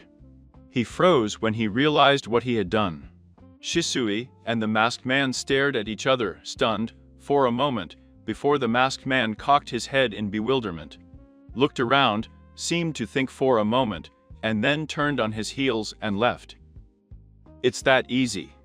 After a few long moments, Shisui and Tachi exchanged a lost look. Oops, Shisui muttered. I won't say it if you don't, Itachi assured him solemnly. My Naruto, in love with Mikoto's boy, Kushina worried. But that's so. He pointed vaguely. I don't think that's what's happening, Minato said. It's true that he didn't know exactly why Naruto had reacted like that, but he really didn't think it was what Kushina thought. Kushina shot him an incredibly flat look. It's definitely love, he declared. Besides, I don't want to hear any of this from you. You were practically choosing houses and decorations for the wedding, while you kept saying that I was just a comrade, Kushina said. In retrospect, he had been very blind on his part, Minato acknowledged. He had realized that Kushina was different from everyone else. But it had taken a decade for him to realize how different she was for him. A decade, and a kissing session started by Kushina. Jiraiya was more than disappointed. I wanted Naruto to find a girl like me. Kushina continued her previous thoughts. He's not Naruto like yourself anymore, Minato muttered. But of course I will support him, no matter what. Kushina insisted. He'll be glad to know that. Minato accepted. After putting that boy Sasuke to the test to see if he deserves our Naruto. Kushina concluded, with fire in her eyes. So much for peace with the Uchiha. All of nature was one. He had come from one, and to one he would return. In a way, the world itself was nothing more than a dream of that one, an exciting, touching, tragic, and beautiful dream. And those who became one with nature and the world, truly one, were able to take a step back and see the course of that dream a little more clearly. So Gamamaru, or the great sage Toad, as he was better known, slept and dreamed. He had seen many pieces of the dream called world, the dream he had told Hagoromo, of a child who would gather the village. The dream he had told Jiraiya, of an election that would decide everything, and many others. Now, he even dreamed of himself dreaming, and telling that dream to a boy named Naruto. The great wise Toad pulled himself out of his sleeve, waking up. Well, that's strange. "Oh Gamma!" exclaimed his two pupils, now venerable elder sages in their own right, in loud, annoying voices. After this, there will be no return from sleep. I dreamed of a big fox attacking with Leaf, under the control of a masked man. Gamamaru said slowly, remembering. It was unusually easy to remember the details. That's already happened, man. Shima snapped. If you can't even predict things anymore, what are you good for? He said. Ma. Fukasaku protested. And the fox was sealed in a child. Gamamaru continued, as if he hadn't heard Shima. His hearing was getting pretty bad, as was his memory. Yes, Jiraiya-chan told us everything. Shima grumbled. Despite carrying this great burden alone, he grew up bright and mischievous. The elder sage continued. Naruto is naughty. Fukasaku allowed. And he carries a big load. But I wouldn't say he's alone. He said. He became a great shinobi, and even saved the world. Gamamaru said. It was a good dream. Fukasaku and Shima exchanged a slightly confused look. Too bad those brats had to go and erase him from existence. The elder sage concluded with quite an attitude. What? There were 3 pops, and gusts of smoke that cleared to reveal 3 humans, 1 tall, 1 short, and 1 in the middle. Jiraiya's perverted laugh cut off into an undignified snort of surprise at being summoned in reverse so suddenly. Minato looked thoughtfully at the brush he was still holding in one hand and the sheets of paper in the other. Naruto quickly hid a balloon filled with something liquid behind his back. 3 toads received them, 1 giant and 2 small ones. Ma. K. was in the middle of the investigation. Jiraiya complained. It's an honor, Fukasaku-sama, Shima-sama, or Ogama Sennin-sama. Minato said respectfully, with a bow. He pulled out Naruto, looking like he wished he had something to hide behind. Minato and Jiraiya turned to look at him in surprise. Jiraiya turned pale. Minato, please tell me that you didn't let your academy student son sign the Toad's summoning contract. He said. Because if you did, Kushina's gonna kill us both. He said. I didn't do it. Minato assured him. Jiraiya looked at him doubtfully, trying to figure out if he was lying. Naruto summoned himself here as a sensei, he asked. That kid is more of a fox than a toad, rumbled the wise Toad. And we summon him the same way we do with any of our clan. He said. Naruto and Jiraiya gave matching looks of bewilderment, but Minato just felt pensive. A summoner has to be summoned in reverse via the contract scroll, but toads can be summoned directly. What a fascinating distinction. He said. Forget about that. Jiraiya complained. How is Naruto a part of your clan? He's a human. He looked at Naruto with narrowed eyes, as if trying to determine if he was actually a toad in disguise. He uses the nature chakra in the same way as everyone in our clan, so of course he is in our clan. Shima scolded. It's the same for you, Jiraiya-chan. He said. Oh? Does that mean Sensei can summon you like a toad would, without having to use his blood? Minato asked with interest. Naruto tried to discreetly walk away, while they were worried. Naturally, Fukasaku said, and then laughed at the pun. Wait, what? Why didn't you tell me? Do you know how many times I've bitten myself for invoking? Jiraiya complained. You should have figured it out yourself, Shima said. Who the hell would do that? Said the Sannin. It makes sense. He pointed to Minato. I guess all the clan members use the nature chakra in the same way. It must be because of the special atmosphere of Mount Myoboku. All toads learn the same style of energy from nature. Perhaps that is why people who train to become wise with toads acquire all the characteristics of toads. He said. Oh, forget it. Jiraiya complained. And more importantly, why would your child know a way to use the nature chakra like a toad? He asked. When the two of them turned to look at Naruto again, who unfortunately hadn't been able to do his life yet, he panicked and threw the balloon at Jiraiya's head. The pink paint covered the Sannin's face and hair, making him shake indignantly. Naruto tried to take advantage of the distraction to run out, but Minato appeared next to him in an instant and picked up the boy. Writhing as he was led back to Jiraiya, Shima and Fukasaku, Naruto tried to think optimistically. At least it wasn't a chokehold or anything like that. Minato wore it like any parent with an overly excited child, although Naruto was getting too old for that, but most of all he felt dread. Kurama showed himself more useless than usual, limiting himself to muttering something about it being something he had to go through.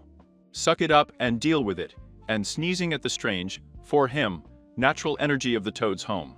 So why does Naruto know how to use the chakra of nature? Jiraiya asked impatiently. Because he learned it here, said the old man toad. But a here that exists only in his memories. He said. Naruto shuddered. What an abrupt way to put it. So it's a time travel. Minato said. I figured as much. For a while, everything turned into a pure pandemonium. Apparently, Minato was the only one who could come to such a conclusion, as Jiraiya pointed out loud. Shima and Fukasaku agreed. They hardly believed it, after hearing it from the great, wise toad. Well, what else could it be? Minato insisted. Naruto always knew things that no one told him. And the Kyuubi too. What's more, Naruto always had emotional reactions to people he didn't know. There were other things too, like all the Jinchurikis expected him to be taller, older. So the obvious conclusion is, there's nothing obvious about that. Jiraiya said flatly. Shima and Fukasaku felt. So did Naruto, reluctantly. Well, said Minato. It was obvious to me, he said. And you didn't feel the need to, investigate further, find out what was going on, learn about the future dangers. Jiraiya said. If there's anything I need to know, Naruto will tell me. Minato said. He smiled. I trust him. He said. Naruto shuffled his feet awkwardly, but Jiraiya just grimaced. All right, said the Sannin. Okay, let's stick with that for now. I should ask how all this time travel happened. Naruto shrugged his shoulders. I told that Hagoromo brat to take care of his fucking kids. Gamamaru said, shaking his huge head. The 11, but no. And this is what we have. The reality is completely out of place. He said, is it that bad? Naruto asked himself uneasily. When the universe didn't implode in the first week or so, he and Kurama had decided that there would probably be no consequences in the space-time continuum, but a small amount of worry had remained in the background of his mind. Who knows, grumbled the great wise toad, snorting. I have nothing, he said. That wasn't very encouraging. I'm sure he'll be fine, Minato said optimistically. More importantly, how are we going to tell Kushina? He asked. Naruto and Jiraiya turned to look at him in pure horror. "So," Minato said at the table one evening, "it turns out that our Naruto is actually a time traveler from an alternate future." The QB2. "Can I have the salt?" he asked for Minato. "Why do you need salt?" Kushina asked suspiciously, handing her the salt shaker. I'm sure Minato didn't really need the salt. Kushina's food was perfectly seasoned, as always. But he didn't know what else to say, and he hoped she would dismiss the first half of what he had told her. Unfortunately, this was not the case, as Kushina was speechless and realized this. Naruto tried to hide behind his huge bowl of ramen. What? Overall, it went pretty well. Kurama commented encouragingly later that evening. Naruto gave him a hard look. He had been sent to bed without dinner for the first time in his new life. It must be admitted that it was more an oversight than an intentional punishment. After Minato's revelation, Kushina had quickly gone through shock, anger, confusion, outraged bewilderment, and tearful concern for Naruto, and then again, until the appointed time for Naruto to leave. To bed, something that still puzzled him, when she suddenly returned to responsible mother mode and sent him to his room. Naruto felt that there was a 50% chance that he would come down for breakfast the next day, only to find that everything was still as if it hadn't happened the night before, or that he would come down for breakfast the next day only to find that they needed a new jockage. On the other hand, Kushina hadn't seemed mad at Naruto, or even Minato, for that matter. So it definitely could have gone worse. Naruto allowed himself to feel cautiously optimistic. At least he got that out of the way. I had to get out at some point. Kurama commented. I wouldn't want it to be in the middle of a dramatic high-tension battle. He said. He and Naruto shared a look. Yeah, that wasn't a good way to get a big reveal. To any of them. The next morning, Kushina greeted Naruto with a smile, a hug that was twice as long as usual, and breakfast. He also patted her on the head a lot. Minato told me everything, he said cheerfully as Naruto nibbled on his toast. He's been a little late, so he's taken the day off. She said. Naruto couldn't imagine that the elders would especially like that, but he also couldn't imagine that they would be able to tell Kushina no. Before leaving for the academy, Kushina hugged him again quite tightly. It was honestly the opposite of what he expected his behavior to be after the revelation of his true age. What the hell did Minato tell you?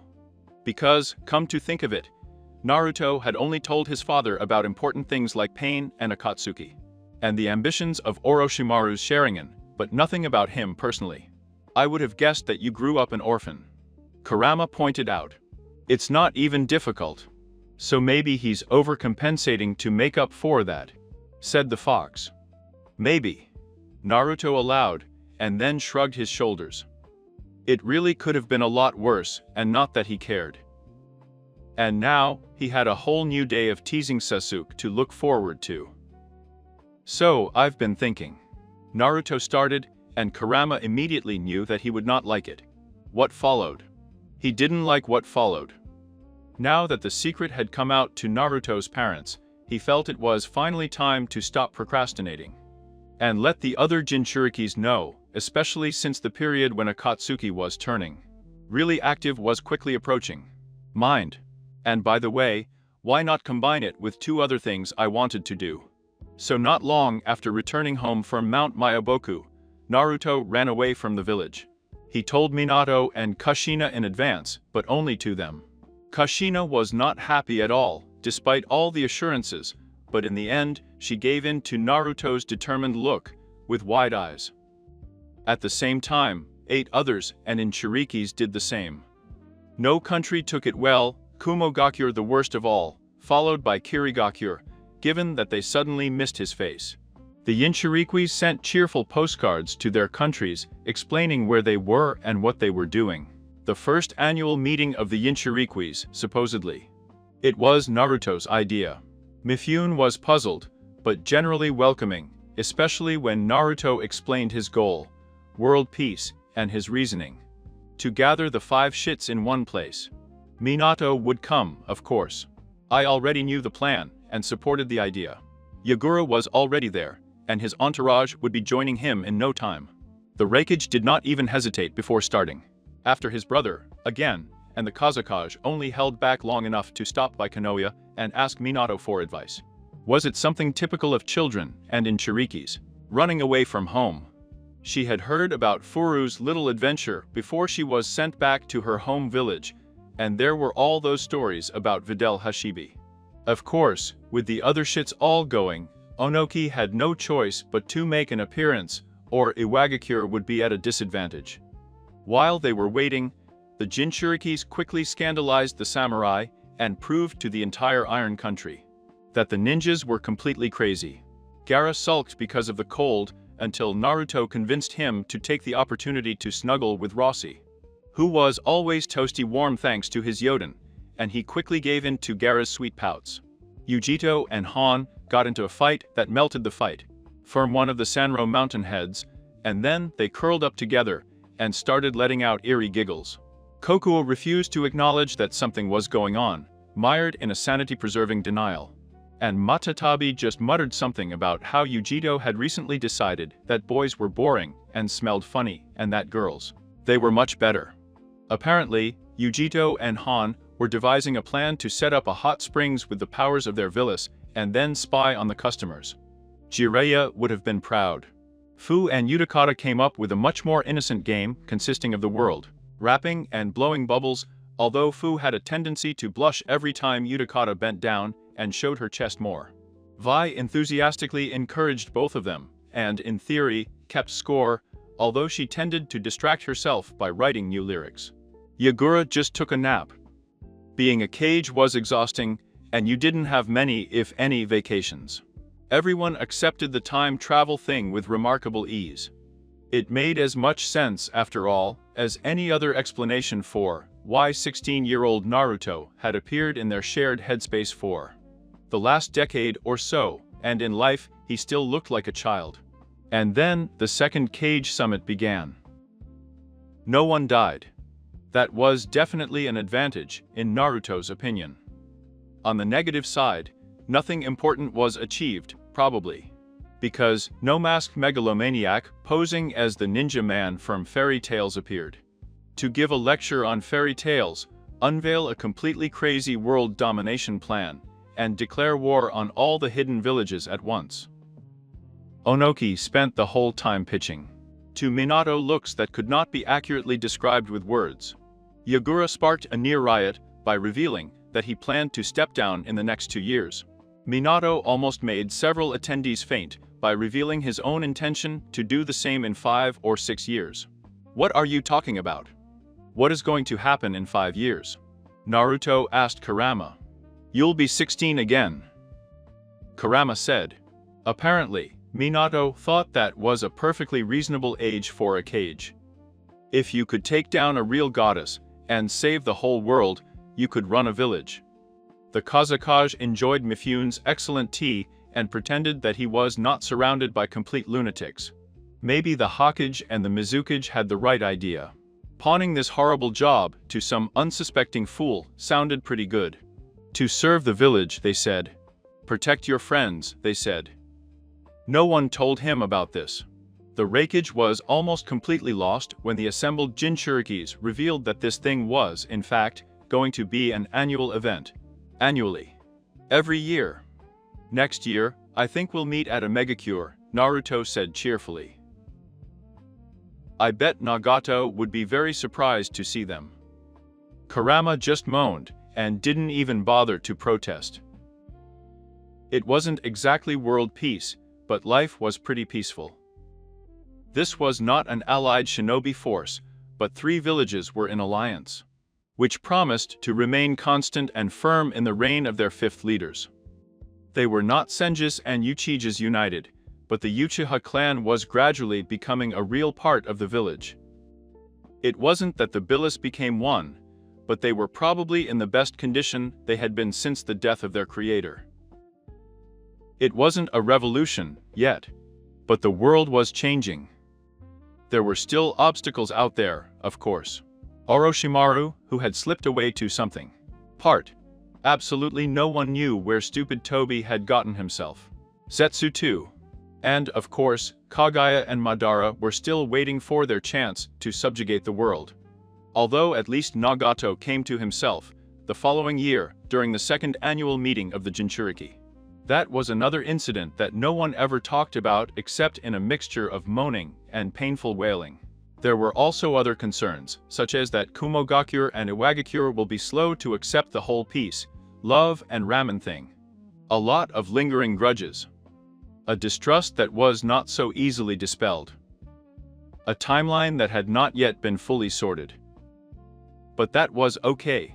Naruto believed that they would overcome everything. They had done it the first time, despite all the odds, and this time the odds were in their favor. Kurama didn't worry either, although he rarely did anyway. After all, Naruto had made up his mind, and he never gave up. For now, Naruto was happy to just graduate again, honestly, this time. Earning his forehead protector and proudly wearing it with the king. Rest of his class, in front of his parents, cheering and proud. After all, becoming a genin was the first step to becoming a Hokage. End notes. There are a lot of loose ends, and also slightly weird comedic twists that will be explained below. Sasunaru. This rumor simply wouldn't die, even years later. Hilariously, it actually boosted the reputation of the Uchiha clan. In certain respects, at least. Naruto never realized it, since to him, his former classmates were just cute kids and they were totally out of their dating range. Actually, Naruto's dating history is better not to discuss. Although Jiraiya wrote a very successful series about it. Hinata. Minato was probably the only one capable of having the courage to deny him a place on Naruto's team or to survive it. She never got to speak confidently, but by the time she took over the Hyuga clan, everyone was too terrified and amazed to dare to contradict her, even when she stuttered and put her fingers together shyly to announce the complete dissolution of centuries of tradition and of a certain seal.